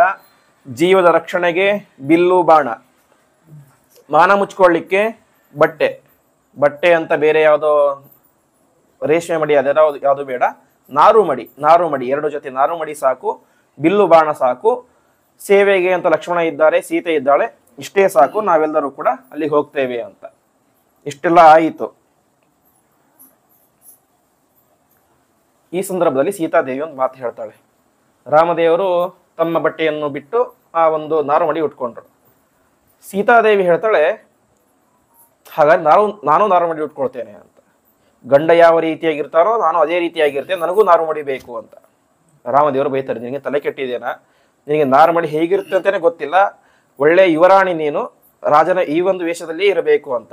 ಸೀತೆ ಹೇಳ್ತಾಳೆ, ಸಾಧ್ಯನೇ ಇಲ್ಲ, ನೀವು ಯಾವ ರೀತಿಯಾಗಿರುತ್ತೆ ನಾನು ಅದೇ ರೀತಿಯಾಗಿರ್ತೇನೆ, ನನಗೂ ನಾರು ಮಡಿ ಬೇಕು ಅಂತ.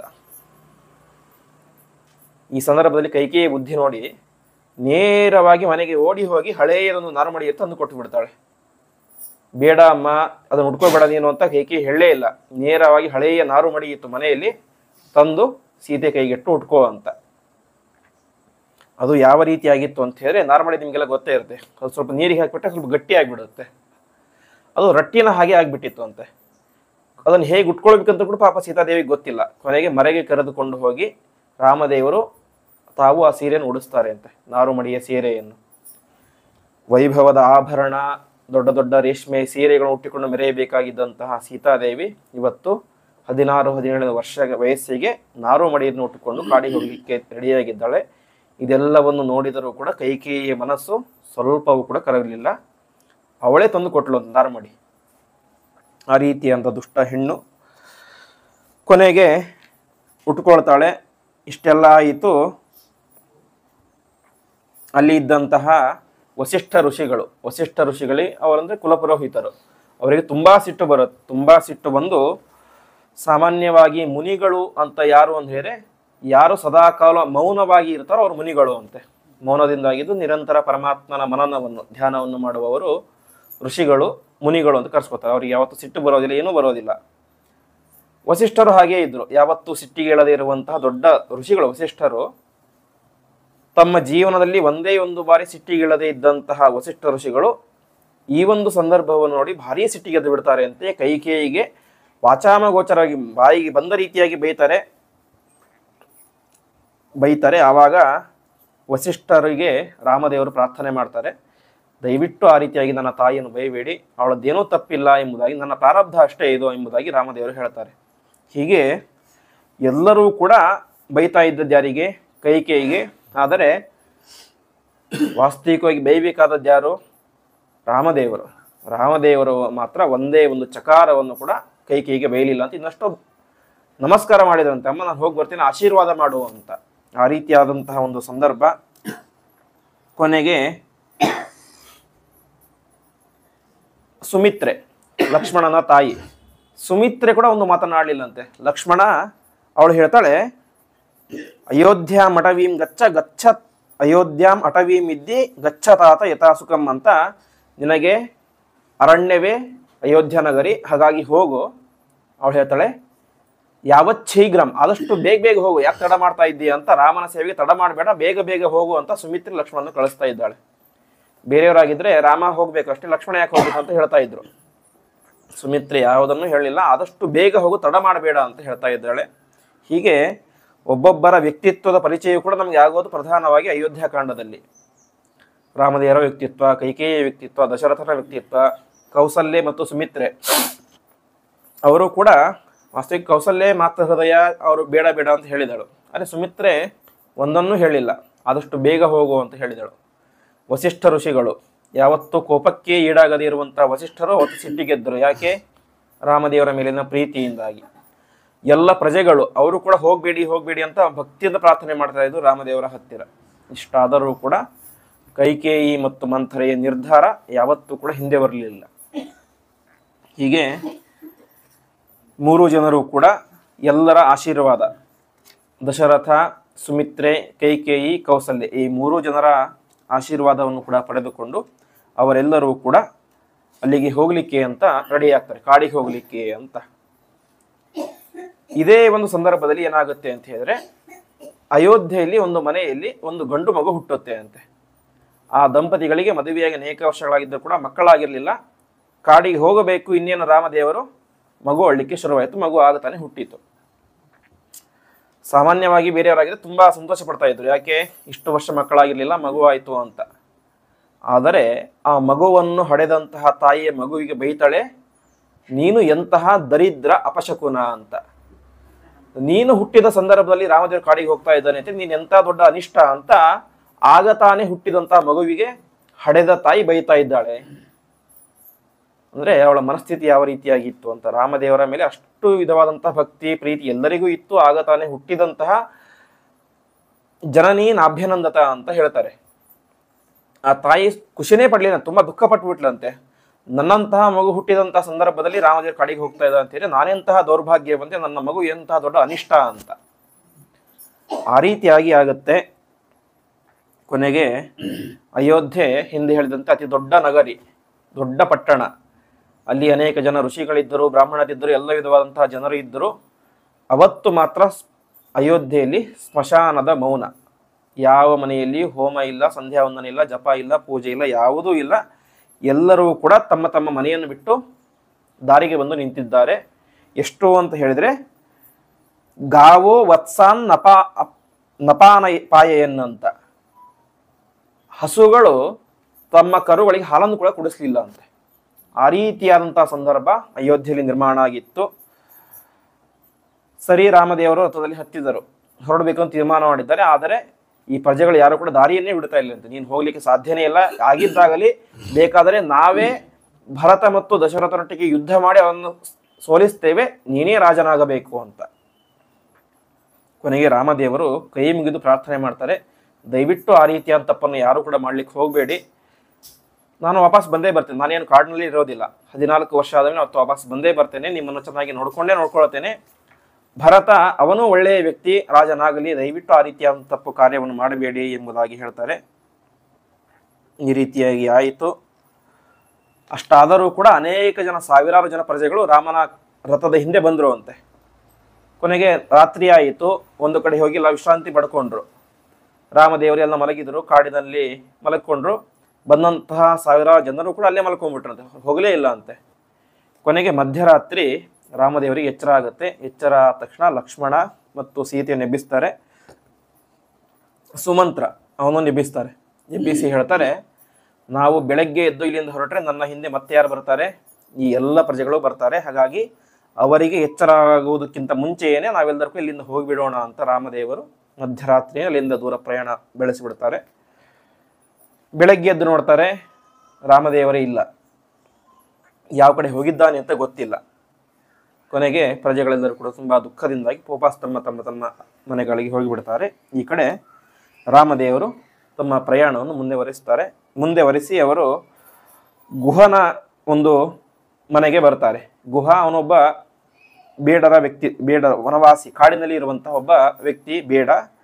ಅವನ ಮನೆಗೆ ಬರ್ತಾರೆ. ಆವಾಗ ಗುಹ ಅತ್ಯಂತ ಪ್ರೀತಿಯಿಂದಾಗಿ ರಾಮದೇವರನ್ನು ಆಲಿಂಗಿಸಿಕೊಳ್ತಾನೆ, ಅವನನ್ನು ಸ್ವಾಗತ ಮಾಡ್ತಾನೆ.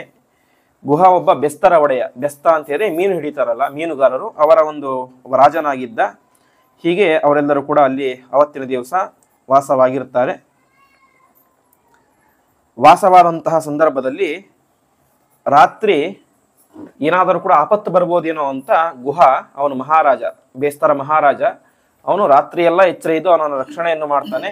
ಹೀಗೆ ರಕ್ಷಣೆ ಎಲ್ಲ ಆಯಿತು. ಇನ್ನು ಮುಂದೆ ರಾಮದೇವರು ಸುಮಂತ್ರನಿಗೆ ಹೇಳ್ತಾರೆ, ಸುಮಂತ್ರ ಆಯ್ತು, ನೀನು ಹೋಗು ಅಂತ. ನೀನು ಹೋಗು, ನಾನು ಇಲ್ಲಿಂದ ನಡೆದುಕೊಂಡೆ ಮುಂದೆ ಅರಣ್ಯಕ್ಕೆ ಪ್ರವೇಶ ಮಾಡ್ತೇನೆ ಅಂತ ಹೇಳ್ತಾರೆ. ಆವಾಗ ಸುಮಂತ್ರ ಒಂದು ಪ್ರಧಾನವಂತ ಮಾತನ್ನು ಹೇಳ್ತಾನೆ, ರಾಮ, ನಾನು ಈ ಖಾಲಿ ರಥವನ್ನು ಕರೆದುಕೊಂಡು ಅಯೋಧ್ಯೆಗೆ ಹೋದರೆ ಜನ ಬೈಯೋದು, ನನ್ನನ್ನು ಬೈತಾರೆ, ನಿನಗೆ ತಲೆ ಸರಿ ಇಲ್ವೋ, ವಾಪಸ್ ಕರ್ಕೊಂಬರ್ಬೇಕಾಯ್ತು, ನಿನಗೇನಾಗಿತ್ತು ಅಂತ. ಹಾಗಾಗಿ ನಾನು ಹೋಗೋದಿಲ್ಲ. 14 ವರ್ಷಗಳ ಕಾಲ ನಾನು ಇಲ್ಲೇ ಇರ್ತೇನೆ, ನಾನು ವನವಾಸ ಮಾಡ್ತೇನೆ, ನಾನು ವಾಪಸ್ ಹೋಗೋದಿಲ್ಲ, ಹೋದ್ರೆ ನನ್ನನ್ನು ಬೈತಾರೆ ಜನ ಅಂತ. ಆವಾಗ ರಾಮದೇವರು ಹೇಳ್ತಾರೆ, ಸುಮಂತ್ರ, ನಿನ್ನ ಭಕ್ತಿ ನಿನ್ನ ಪ್ರೀತಿ ಅಂತ ನನಗೆ ಚೆನ್ನಾಗಿ ಗೊತ್ತಿದೆ, ಆದರೆ ಒಂದು ಮಾತನ್ನು ಹೇಳ್ತೇನೆ ಕೇಳು ಅಂತ. ಏನು ಅಂದರೆ, ನೀನು ಇವತ್ತು ಖಾಲಿ ರಥದಲ್ಲಿ ಅಯೋಧ್ಯೆಗೆ ಹೋದರೆ ಪ್ರಜೆಗಳಿಗೆ ಬೇಸರ ಆಗಬಹುದು, ಆದರೆ ಕೈಕೇಯಿ ಖುಷಿಯಾಗತ್ತೆ ಅಂತ. ಯಾಕೆಂದರೆ ಒಂದು ವೇಳೆ ರಥ ಮತ್ತು ರಥದ ಸಾರಥಿ ಕಾಡಿನಲ್ಲಿ ಇದ್ದರೆ ರಾಮ ಯಾವತ್ತು ಬೇಕಾದ್ರೂ ವಾಪಸ್ ಬರ್ಬೋದು ಅಂತ ಕೈಕೇಯಿಗೆ ಅನಿಸ್ಬಿಡುತ್ತೆ. ಹಾಗಾಗಿ ನೀನು ಖಾಲಿ ರಥದಲ್ಲಿ ಅಲ್ಲಿ ಹೋದರೆ ಏನಾಗುತ್ತೆ, ರಾಮದೇವರಿನ್ನು ವಾಪಸ್ ಬರೋದಿಲ್ಲ ಅಂತ ಕೈಕೇಯಿಗೆ ಗೊತ್ತಾಗುತ್ತೆ. ಹಾಗಾಗಿ ಕೈಕೇಯಿಗೆ ಖುಷಿಯಾಗಬೇಕು ಅಂತ ಹೇಳಿದ್ರೆ ಇವತ್ತು ನೀನೇನು ಮಾಡಬೇಕು, ಈ ಖಾಲಿ ರಥದಲ್ಲಿಯೇ ನೀನು ವಾಪಸ್ ಹೋಗಬೇಕು. ನಿನಗೆ ಬೈಬೋದು ಜನ, ಜಾಸ್ತಿ ಕಲ್ಲಿದ್ದು ಬೇಕಾದ್ರೆ ಹೊಡಿಬೋದು ಕಲ್ಲು ತಗೊಂಡು, ಆದರೆ ನನ್ನ ಮಾತು ಇಷ್ಟೇ, ಕೈಕೇಯಿಗೆ ಸಂತೋಷ ಆಗಬೇಕು, ಅದಕ್ಕೋಸ್ಕರ ನೀನು ಖಾಲಿ ರಥದಲ್ಲಿಯೇ ಅಲ್ಲಿಗೆ ಹೋಗಬೇಕು ಅಂತ ಹೇಳ್ತಾನೆ. ಹೀಗೆ ಕೇಳಿದಂತೆ ಪಥಿಪತಿ ಗುಣಸಾಂದ್ರ ಪಾತುಮಾಂ ರಾಮಚಂದ್ರ ಅಂತ ರಾಮಚಂದ್ರ ದೇವರು ತಮ್ಮ ಒಂದು ಹೆಜ್ಜೆಯೂ ಕೂಡ ಇನ್ನೊಬ್ಬರ ಮನಸ್ಸಿಗೆ ಕನಿಷ್ಠ ನೋವು ಕೂಡ ಆಗಬಾರ್ದು ಅಂತ ಬಯಸುವವರು. ಹಾಗಾಗಿ ತಮಗೆ ಇಷ್ಟು ಅಪಕಾರವನ್ನು ಕೈಕೇಯಿ ಮಾಡಿದ್ದರೂ ಕೂಡ ಅವಳ ಮನಸ್ಸಿಗೆ ನೋವಾಗಬಾರದು ಅಂತ ಖಾಲಿ ರಥವನ್ನೇ ವಾಪಸ್ ಕಳಿಸಿದರು. ಇಷ್ಟೆಲ್ಲ ಆಯಿತು. ಸುಮಂತ್ರ ಬಂದ, ಖಾಲಿ ರಥದಲ್ಲಿ ಬಂದ. ದಶರಥ ಮಹಾರಾಜನಿಗೆ ರಥದ ಶಬ್ದ ಕೇಳಿಸದಂತೆ. ತಕ್ಷಣದಲ್ಲಿ ಮೇಲೆ ಇದ್ದನು ಓಡೋಡಿ ಬಂದು ಕೆಳಗಡೆ ಬಂದ. ಅವನಿಗೇನು ಆಸೆ ಪಾಪ, ರಾಮ ವಾಪಸ್ ಬಂದೇನು ಅಂತ ಬಂದು ನೋಡ್ತಾನೆ, ರಾಮ ಇಲ್ಲ. ಆವಾಗ ದಶರಥ ಕೇಳ್ತಾನೆ, ನೀನು ವಾಪಸ್ ಬರ್ಬೇಕಾದ್ರೆ ಕೊನೆ ಮಾತನ್ನ ಏನು ಹೇಳಿದ ರಾಮ, ಸೀತೆ, ಲಕ್ಷ್ಮಣ ಏನು ಹೇಳಿದ್ರು ಅಂತ. ಆವಾಗ ಸುಮಂತ ಹೇಳ್ತಾನೆ, ರಾಮ ಹೇಳಿದ ಕೌಸಲ್ಯನ್ನು ಚೆನ್ನಾಗಿ ನೋಡ್ಕೋ ಅಂತ ನನಗೆ ತಿಳಿಸಿದ ಅಂತ, ನನ್ನ ತಾಯಿ ಅವಳು ಚೆನ್ನಾಗಿ ನೋಡ್ಕೋ ಅಂತ ತಿಳಿಸಿದ, ನಿಮ್ಮ ಬಗ್ಗೆ ಏನು ಹೇಳಿಲ್ಲ ಅಂತ. ಹೌದಾ, ಸರಿ. ಸೀತೆ ಏನು ಹೇಳಿದಳು ಅಂತ ಅದಕ್ಕೆ ಹೇಳ್ತಾನೆ, ಸೀತೆ ಏನೋ ಹೇಳಬೇಕಂತ ಬಂದ್ಲು, ಅರೆ ರಾಮದೇವರು ತಡೆದು ಬಿಟ್ರು ಅವಳನ್ನ, ದುಃಖ ಉಮ್ಮಳಿಸಿ ಬಂದ್ಬಿಡ್ತು ಅವಳಿಗೆ, ಹಾಗಾಗಿ ಅವಳೇನೂ ಮಾತಾಡಲಿಲ್ಲ ಅಂತ. ಸರಿ, ಲಕ್ಷ್ಮಣ ಏನು ಹೇಳಿದ ಅಂತ ಕೇಳ್ತಾನೆ. ಅದಕ್ಕೆ ಹೇಳ್ತಾನೆ, ಅಹಂ ತಾವನ್ ಮಹಾರಾಜೆ ಪಿತೃತ್ವಂ ಲೋಪಲಕ್ಷಯೇ ಅಂತ. ಸುಮಂತ ಹೇಳ್ತಾನೆ, ಲಕ್ಷ್ಮಣ ಹೇಳಿದ ದಶರಥ ನನಗೆ ತಂದೆಯೇ ಅಲ್ಲ ಇವತ್ತಿನಿಂದ ಅಂತ ಹೇಳಿಬಿಟ್ಟ ಅಂತ ಹೇಳ್ತಾನೆ. ಪಿತೃತ್ವಂ ಲೋಪಲಕ್ಷಯೇ, ನನಗೆ ದಶರಥ ಮಹಾರಾಜ ಇವತ್ತಿನಿಂದ ತಂದೆಯೇ ಅಲ್ಲ, ನನಗೆ ತಂದೆ, ತಾಯಿ, ಅಣ್ಣ, ತಮ್ಮ ಸರ್ವಸ್ವವು ಕೂಡ ಇಂದಿನಿಂದ ಭ್ರಾತ ಭರ್ತಾಚ ಬಂಧುಶ್ಚ ಪಿತಾಚ ಮಮ ರಾಘವ.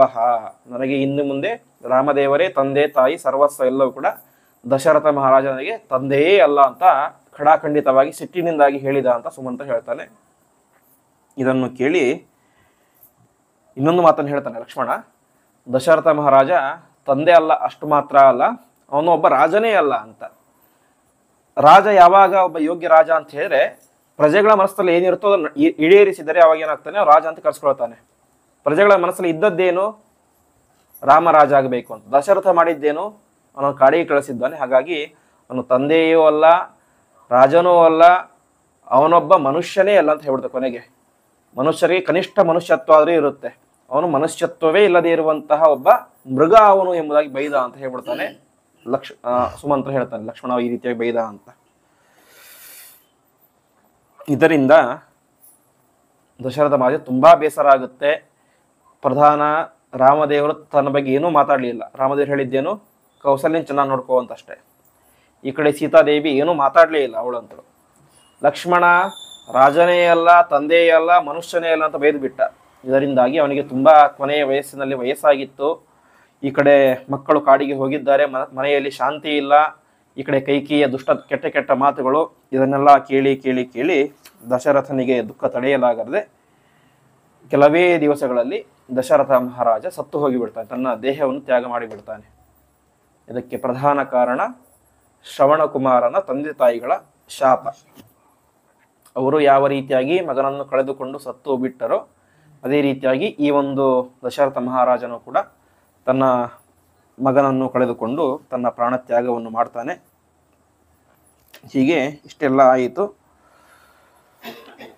ಈ ವಿಚಾರ ಯಾರಿಗೆ ಗೊತ್ತಾಯಿತು, ಭರತನಿಗೆ ಗೊತ್ತಾಯಿತು. ಭರತ ಇದ್ದದ್ದು ಇನ್ನೂ ವಾಪಸ್ ಬಂದೇ ಇಲ್ಲ. ಅವನು ಭರತ ಇದ್ದದ್ದು ಕೇಕೆ ದೇಶದಲ್ಲೇ ಇದ್ದಾನೆ. ಕೊನೆಗೆ ವಸಿಷ್ಠರು ಹೇಳಿ ಕಳಿಸ್ತಾರೆ, ಭರತ ಆದಷ್ಟು ಬೇಗ ಇಲ್ಲಿಗೆ ಬರಬೇಕು ಅಂತ. ಆದರೆ ಒಂದು ಮಾತು ಹೇಳಿರ್ತಾರೆ ಸೇವಕರಿಗೆ, ಸೈನಿಕರಿಗೆ, ನೀವು ಇಲ್ಲಿ ನಡೆದಂತಹ ಯಾವ ವಿಚಾರ ತಿಳಿಸಬಾರ್ದು ಅವನಿಗೆ, ನೇರವಾಗಿ ಹೇಳೋದು ಹೋಗಬೇಕು, ವಸಿಷ್ಠರು ಹೇಳಿದ್ದಾರೆ ಅರಮನೆಗೆ ಬರಬೇಕು ಅಂತ. ಭರತನಿಗೆ ತುಂಬಾ ಚಿಂತೆ ಆಗುತ್ತೆ, ಏನು ಅಪಘಾತ ಆಗಿದೆಯೋ ಏನಾಗಿದೆಯೋ ಅಂತ ತುಂಬಾ ಚಿಂತೆ ಆಗುತ್ತೆ. ಬರಬೇಕಾದ್ರೆ ನೋಡ್ತಾನೆ ಬರೀ ಅಪಶಕುನಗಳು ದಾರಿಯಲ್ಲಿ ಎಲ್ಲ. ತುಂಬಾ ದುಃಖ ಆಗುತ್ತೆ. ಕೇಳ್ತಾನೆ ಏನಾಗಿದೆ ಅರಮನೆಯಲ್ಲಿ ಅಂತ. ಸೈನಿಕರು ಒಂದು ಮಾತನ್ನು ಕೂಡ ಹೇಳೋದಿಲ್ಲ. ಆರಾಮವಾಗಿ ಬರ್ತಾನೆ. ಬಂದ ತಕ್ಷಣ ನೋಡ್ತಾನೆ ಸುತ್ತಮುತ್ತಲೂ ಕೂಡ ಸ್ಮಶಾನದ ಮೌನ.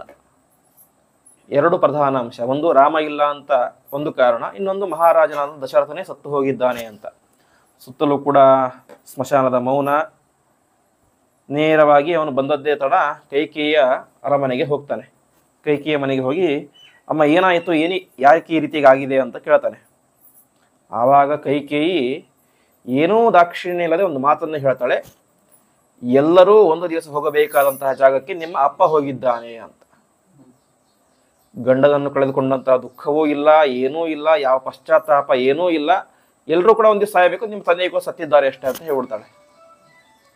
ಭರತನಿಗೆ ಆಕಾಶವೇ ತಲೆ ಮೇಲೆ ಬಿದ್ದಷ್ಟು ದುಃಖ ಆಗುತ್ತೆ. ಜೋರಾಗಿ ಎಳಲಿಕ್ಕೆ ಶುರು ಮಾಡ್ತಾನೆ. ಸ್ವಲ್ಪ ಸಮಯ ಬಿಟ್ಟು ಕೇಳ್ತಾನೆ, ಸರಿ ನನ್ನ ತಂದೆ ಸಾಯಬೇಕಾದ್ರೆ ಏನ್ ಮಾತನ್ನು ಹೇಳಿದರು ಅಂತ. ಸುತ್ತಮುತ್ತ ಇದ್ದ ಸೈನಿಕರು ಹೇಳ್ತಾರೆ, ನಿಮ್ಮ ತಂದೆ ಸಾಯ್ಬೇಕಾದ್ರೆ ಓ ಸೀತೆ, ಲಕ್ಷ್ಮಣ, ರಾಮ ಅಂತ ಅವ್ರು 3 ಜನರನ್ನ ಸ್ಮರಣೆ ಮಾಡ್ಕೊಂಡು ಸತ್ರು ಅಂತ. ಈಗ ಸರಿ, ರಾಮ ಇಲ್ಲಿದ್ದಾನೆ, ಫಸ್ಟ್ ಅದನ್ನು ಹೇಳಿ ಅಂತ ಕೇಳ್ತಾರೆ. ಸೈನಿಕರು ಹೇಳ್ತಾರೆ, ರಾಮ ಎಲ್ಲಿದ್ದಾನೆ, ರಾಮ ಕಾಡಿಗೆ ಹೋಗಿ ತಿಂಗಳುಗಟ್ಟಲೆ ಆಯಿತು ಅಂತ.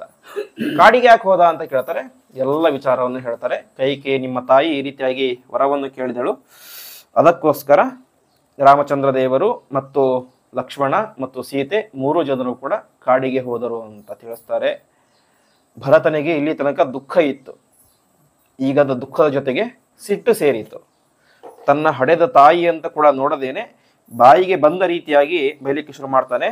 ನೃಶಂಸೆ ದುಷ್ಟಚಾರಿಣಿ, ನಿನ್ನಂತಹ ದುಷ್ಟ ಹೆಂಗಸು ಇಡೀ ಜಗತ್ತಿನಲ್ಲಿ ಯಾರೂ ಇಲ್ಲ. ಪರಿತ್ಯಕ್ತಾಚ ಧರ್ಮೇಣ ಮಾಂ ಮೃತಂ ಮೃತತಿ ಭವ ಅಂತ, ಇವತ್ತು ನಿನ್ನ ಪಾಲಿಗೆ ನಾನು ಸತ್ತು ಹೋಗಿದ್ದೇನೆ ತಿಳಿದುಕೋ ಅಂತ ಹೇಳ್ತಾಳೆ. ಯಾರು? ಭರತ. ಸಾಮಾನ್ಯ ಬೇರೆಯವರಾಗಿದ್ರೆ ನಾನು ರಾಜನಾಗ್ತಿದ್ದೇನೆ ಅಂತ ಖುಷಿ ಪಡ್ತಾ ಇದ್ರು. ಆದರೆ ಭರತ ಮಹಾರಾಜ ಹೇಳ್ತಾನೆ, ನಿನಗಿಂತ ದೊಡ್ಡದಂತಹ ಕೆಟ್ಟ ಹೆಂಗಸೇ ಇಡೀ ಜಗತ್ತಿನಲ್ಲಿ ಯಾರೂ ಇಲ್ಲ. ಇವತ್ತು ನಿನ್ನ ಪಾಲಿಗೆ ಭರತ ಸತ್ತು ಹೋದ ಎಂಬುದಾಗಿ ಹೇಳ್ತಾಳೆ. ಮುಂದೆ ಹೇಳ್ತಾಳೆ, ಮಾತೃರೂಪೇ ಮಮಾಮಿತ್ರೆ ನೃಶಂಸೆ ರಾಜ್ಯ ಕಾಮುಕೆ ನತೇಹಂ ಅಭಿಭಾಷ್ಯೋಸ್ಮಿ ದುರ್ವೃತ್ತೇ ಪತಿಘಾತಿನಿ ಅಂತ, ನೀನು ರಾಜ್ಯ ಕಾಮುಕೆ ಅಂದ್ರೆ ರಾಜ್ಯವನ್ನು ಬಯಸುವಂತ ದೊಡ್ಡ ಕಾಮುಕ ಸ್ತ್ರೀ ನೀನು ನನ್ನ ತಾಯಿಯ ರೂಪದಲ್ಲಿ ಇದ್ದೀಯಾ ಅಷ್ಟೇ. ತಾಯಿ ಯಾವತ್ತೂ ಮಗನಿಗೆ ದೊಡ್ಡ ಸ್ನೇಹಿತೆ ಇದ್ದಂತೆ, ಎಲ್ಲ ಆಗುಹೋಗುಗಳು ನೋಡಿಕೊಳ್ಳುವಂತಹ ತಾಯಿ. ಅದಕ್ಕೆ ಹೇಳ್ತಾನೆ, ಮಾತೃರೂಪೇ ಮಮಾಮಿತ್ರೆ, ತಾಯಿಯ ರೂಪದಲ್ಲಿ ಇರುವಂತಹ ಅತಿ ದೊಡ್ಡ ಶತ್ರು ನೀನು ನನಗೆ ಅಂತ ಹೇಳ್ತಾನೆ ಭರತ. ಮುಂದೆ ಹೇಳ್ತಾನೆ, ಅಲ್ಲ ಅಮ್ಮ, ನಿನಗೆ ಈ ರೀತಿಯ ಬುದ್ಧಿ ಯಾಕೆ ಬಂತು ಅಂತ. ಕೌಸಲ್ಯ ಇದ್ದಾಳೆ, ಸುಮಿತ್ರೆ ಇದ್ದಾರೆ, ಅವ್ರನ್ನ ನೋಡಿ ಕಳ್ತ್ಕೋಬೇಕಿತ್ತು ನೀನು. ಅಂತಹ ದೊಡ್ಡ ಮಾತೃತ್ವ ಹೃದಯ ಉಳ್ಳವರವರು, ಅಷ್ಟು ಶ್ರೇಷ್ಠ ಹೆಣ್ಣು ಮಕ್ಕಳ ಜೊತೆಗೆ ಇದ್ದು ನಿನಗೆ ಇಂತಹ ಕೆಟ್ಟ ಬುದ್ಧಿ ಯಾಕೆ ಬಂತು ನಿನಗೆ ಎಂಬುದಾಗಿ ಪ್ರಶ್ನೆ ಮಾಡ್ತಾನೆ. ಮುಂದೆ ಹೇಳ್ತಾನೆ, ವಾಸ್ತವಿಕವಾಗಿ ಮಗನಿಗೆ ಅತ್ಯಂತ ಪ್ರೀತಿ ಪಾತ್ರರಂತ ತಾಯಿ, ಆದರೆ ನನಗೆ ಮಾತ್ರ ನೀನೇ ದೊಡ್ಡ ಶತ್ರು, ನಿನಗಿಂತಹ ದೊಡ್ಡ ಶತ್ರು ಬೇರೆ ಯಾರೂ ಇಲ್ಲ ಎಂಬುದಾಗಿ ಹೇಳ್ತಾನೆ. ಹೀಗೆ ಬಾಯಿಗೆ ಬಂದ ರೀತಿಯಾಗಿ ಬೈದು ಹೇಳ್ತಾನೆ, ಸಾತ್ವಮಗ್ನಿಂ ಪ್ರವಿಶಸ್ವ ಸ್ವಯಂ ವಾ ವಿಷದಂಡಕಾನ್ ರಜ್ಜುಂ ಬದಾನವಾ ಕಂಠೆ ನಹಿತೇನ್ಯತ್ ಪರಾಯಣಂ ಅಂತ, ನೀನು ಬದುಕಿದ್ದು ವ್ಯರ್ಥ, ಒಂದು ಬೆಂಕಿಗೆ ಹಾರಿ ಸಾಯಿ, ಕೊನೆಗೆ ಅರಣ್ಯಕ್ಕಾದ್ರೂ ಹೋಗಿ ಸಾಯಿ, ಕೊನೆಗೆ ನೀನೇ ಕುತ್ತಿಗೆಗೆ ನೇಣು ಹಾಕೊಂಡು ಸಾಯಿ, ನೀನು ಬದುಕಿದ್ದು ಯಾರಿಗೂ ಉಪಯೋಗ ಇಲ್ಲ ಅಂತ ಒಬ್ಬ ಮಗ ತನ್ನ ಹಡೆದ ತಾಯಿಗೆ ಬೈಬೇಕಾದ್ರೆ ಭರತನ ಆ ಭ್ರಾತೃ ಸ್ನೇಹ ವ್ಯಕ್ತಿತ್ವ ಯಾವ ರೀತಿಯಾಗಿತ್ತು ಅಂತ ನಾವು ಅರ್ಥ ಮಾಡ್ಕೊಳ್ಬೇಕು. ಈ ರೀತಿಯಾಗಿ ಆಗುತ್ತೆ. ಕೊನೆಗೆ ಇಷ್ಟು ಮಾತನ್ನು ಯಾರು ಕೇಳ್ತಾ ಇದ್ರು ಅಂತಂದ್ರೆ, ಪಕ್ಕದಲ್ಲಿ ಕೂತ್ಕೊಂಡು ಕೌಸಲ್ಯ ಕೇಳ್ತಾ ಇದ್ಲು ಅಂತೆ. ಕೌಸಲ್ಯಗೆ ಮೊದಲೇ ದುಃಖ, ಗಂಡನನ್ನು ಕಳೆದುಕೊಂಡಿದ್ದೇನೆ, ಮಗ ಕಾಡಿಗೆ ಹೋಗಿದ್ದಾನೆ. ಈ ಜೊತೆಗೆ ಈ ಭರತನ ಮಾತನ್ನು ಕೇಳಿ ತುಂಬಾ ಒಂದು ಕಡೆ ಭರತನ ಬಗ್ಗೆ ಹೆಮ್ಮೆಯ ಜಾಸ್ತಿ ಆಗುತ್ತೆ ಅಂತೆ. ನಾನು ಭರತನನ್ನು ಕೂಡ ಕೈಕೇಯಿ ರೀತಿ ಅಂತ ಅನ್ಕೊಂಡ್ಬಿಟ್ಟಿದ್ದೆ, ಆದರೆ ಭರತ ಎಷ್ಟು ಒಳ್ಳೆಯವನು, ಇಂತಹ ಒಳ್ಳೆ ಮಗನಿಗೆ ಇಂತಹ ಕೆಟ್ಟ ತಾಯಿ ಯಾಕಾದ್ರೂ ಸಿಕ್ಕಳು ಅಂತ ಅವಳು ಕೂಡ ತುಂಬಾ ದುಃಖ ಪಡ್ತಾಳೆ. ಕೊನೆಗೆ ಇಷ್ಟೆಲ್ಲ ಆಯಿತು. ಇಷ್ಟೆಲ್ಲ ಆದ ನಂತರ ಭರತ ತನ್ನ ತಂದೆಗೆ ಮಾಡಬೇಕಾದಂತಹ ಎಲ್ಲ ಅವ್ರದ್ದು ದೈಹಿಕ ಕ್ರಿಯೆಗಳನ್ನು, ವಾಸ್ತವಿಕವಾಗಿ ಅವನ ದೇಹವನ್ನು ಭರತ ಶತ್ರುಘ್ನ ಬರೋ ತನಕ ಒಂದು ಎಣ್ಣೆಯಲ್ಲಿ ಇಟ್ಟಿದ್ರಂತೆ, ದೇಹ ಕೆಡಬಾರದು ಅಂತ. ಇವತ್ತೆಲ್ಲ ನಾವು ಐಸ್ ಇದರಲ್ಲಿ ಎಲ್ಲ ಇಡ್ತಾರೆ, ಗ್ಲಾಸ್ ಇದರಲ್ಲಿ. ಆವಾಗ ಒಂದು ದೋಣಿಯಲ್ಲಿ, ಉದ್ದಗಿರುವಂತಹ ದೋಣಿಯಲ್ಲಿ ಎಣ್ಣೆಯನ್ನು ಹಾಕಿ ಅದರಲ್ಲಿ ದಶರಥ ದೇಹ ಕೆಡಬಾರದು ಅಂತ ಇಟ್ಟಿದ್ರು. ಕೊನೆಗೆ ಭರತ ಮತ್ತು ಶತ್ರುಘ್ನರು ಬಂದ ತಕ್ಷಣ ಅವರು ತನ್ನ ತಂದೆಗೆ ಮಾಡಬೇಕಾದಂತಹ ಎಲ್ಲ ಅವ್ರದ್ದು ದೈಹಿಕ ಕ್ರಿಯೆಗಳನ್ನು ಕೂಡ ಸರಿಯಾಗಿ ಮಾಡಿ ಕೊನೆಗೆ ಒಂದು ಮಾತನ್ನು ಹೇಳ್ತಾನೆ ಭರತ ಮಹಾರಾಜ. ಅಂತ್ಯ ಸಂಸ್ಕಾರ ಎಲ್ಲ ಆಯಿತು. ಸಾಮಾನ್ಯವಾಗಿ ತಂದೆ ತಾಯಿಗಳು ತಾವು ಈ ಲೋಕವನ್ನು ಬಿಟ್ಟು ಸಾಯಬೇಕಾದ್ರೆ ತಮ್ಮ ಮಕ್ಕಳಿಗೆ ಅಂತ ಏನಾದರೂ ಆಸ್ತಿಯನ್ನು ಬಿಟ್ಟು ಹೋಗಿರ್ತಾರೆ. ಆದರೆ ನಮ್ಮ ಅಪ್ಪ ಮಾತ್ರ ನನಗೆ ದೊಡ್ಡ ದುಃಖವನ್ನು ಬಿಟ್ಟು ಹೋಗ್ಬಿಟ್ಟ ಅಂತ ಹೇಳ್ಬಿಡ್ತಾನೆ. ಎಂತಹ ದುಃಖ! ರಾಮಚಂದ್ರ ದೇವರನ್ನು ಕಾಡಿಗೆ ಕಳಿಸಿ ನಾನು ರಾಜನಾಗಬೇಕಾದಂತಹ ದೊಡ್ಡ ದುಃಖ, ಇದಕ್ಕಿಂತ ದೊಡ್ಡ ದುಃಖ ಯಾವುದೇ ಇಲ್ಲ. ಎಲ್ಲ ತಂದೆ ತಾಯಿಗಳು ಆಸ್ತಿಯನ್ನು ಬಿಟ್ಟು ಹೋದರೆ ನನ್ನ ತಂದೆ ಮಾತ್ರ ಅವನ ದುಃಖವನ್ನು ಕೂಡ ನನಗೆ ಕೊಟ್ಟು ಹೋಗ್ಬಿಟ್ಟಿದ್ದಾನೆ ಎಂಬುದಾಗಿ ಆ ರೀತಿಯಾದಂತಹ ತುಂಬಾ ಭಾವುಕ ವ್ಯಕ್ತಿ ಭರತ. ಹಾಗಾಗಿ ಅವನ ದುಃಖದಿಂದ ಕೊನೆಗೆ ಮೂರ್ಛೆ ಬಿದ್ದು ಬಿಡ್ತಾನೆ ಅಂತೆ. ಮೂರ್ಛೆ ಬಿದ್ದದ್ದು ತನ್ನ ತಂದೆ ಸತ್ತು ಹೋದ ಅಂತ ದುಃಖ ಅಲ್ಲ, ರಾಮ ಕಾಡಿಗೆ ಹೋದನಲ್ಲ ಅಂತ ದುಃಖ. ಆ ರೀತಿಯಾದಂತಹ ದುಃಖಿತನಾಗಿ ಅವನು ಮತ್ತೆ ಮೂರ್ಛೆ ಹೋಗಿ ಬಿದ್ದು ಬಿಡ್ತಾನೆ. ಮೂರ್ಛೆ ಹೋಗಿ ಬಿದ್ದು ಮತ್ತೆ ಕೊನೆಗೆ ಎಬ್ಬಿಸ್ತಾರೆ. ಕೊನೆಗೆ ಎಬ್ಬಿಸಿ ಮನೆಗೆ ಕರೆದುಕೊಂಡು ಬಂದು ಮುಂದೆ ಮಾಡಬೇಕಾದಂತಹ ಎಲ್ಲ ಅವ್ರದ್ದು ದೈಹಿಕ ಕ್ರಿಯೆಗಳನ್ನು ಕೂಡ ಮಾಡ್ತಾರೆ ಎಂಬುದಾಗಿ ತಿಳಿಸ್ತಾರೆ. ಹೀಗೆ ಇಲ್ಲಿಗೆ ಇಂದಿನ ಪ್ರವಚನವನ್ನು ಶ್ರೀಕೃಷ್ಣಾರ್ಪಣಮಸ್ತು. ನಾಳೆ ಮತ್ತೆ ಭರತ ಮಹಾರಾಜ ಕಾಡಿಗೆ ಹೋಗಿ ರಾಮದೇವರ ಹತ್ರ ಪ್ರಾರ್ಥನೆ ಮಾಡ್ತಾನೆ, ಮತ್ತೆ ನೀವು ವಾಪಸ್ ಬರಬೇಕು ಅಂತ. ಅದು ಕೂಡ ಇಷ್ಟೇ ಚೆನ್ನಾಗಿದೆ. ರಾಮದೇವರ ಎಷ್ಟು ತ್ಯಾಗದ ಮೂರ್ತಿ ಅಂತ ಕರಿತೇವೆ, ಭರತ ಮಹಾರಾಜ ಅವನನ್ನು ಮೀರಿಸುವಂತ ತ್ಯಾಗ ಅಂತ ಕಾಣಿಸುತ್ತೆ. ಆ ರೀತಿಯಾಗಿ ಒಂದೊಂದು ಮಾತುಗಳು ಕೂಡ ರಾಮದೇವರೇ ಕಣ್ಣಲ್ಲಿ ನೀರು ಹಾಕುವಂತೆ ಅವನು ಭರತ ಮಹಾರಾಜ ಮಾತಾಡ್ತಾನೆ. ಅಂತಹ ದಿವ್ಯವಾದಂತಹ ಭರತನ ವ್ಯಕ್ತಿತ್ವವನ್ನು ತಿಳಿಸುವಂತಹ ಅಯೋಧ್ಯಾಕಾಂಡದ ಮುಂದಿನ ಭಾಗವನ್ನು ನಾಳೆ ದಿವಸ ನೋಡೋಣ ಎಂಬುದಾಗಿ ಹೇಳ್ತಾ ಇಂದಿನ ಪ್ರವಚನವನ್ನು ಶ್ರೀಕೃಷ್ಣಾರ್ಪಣಮಸ್ತು.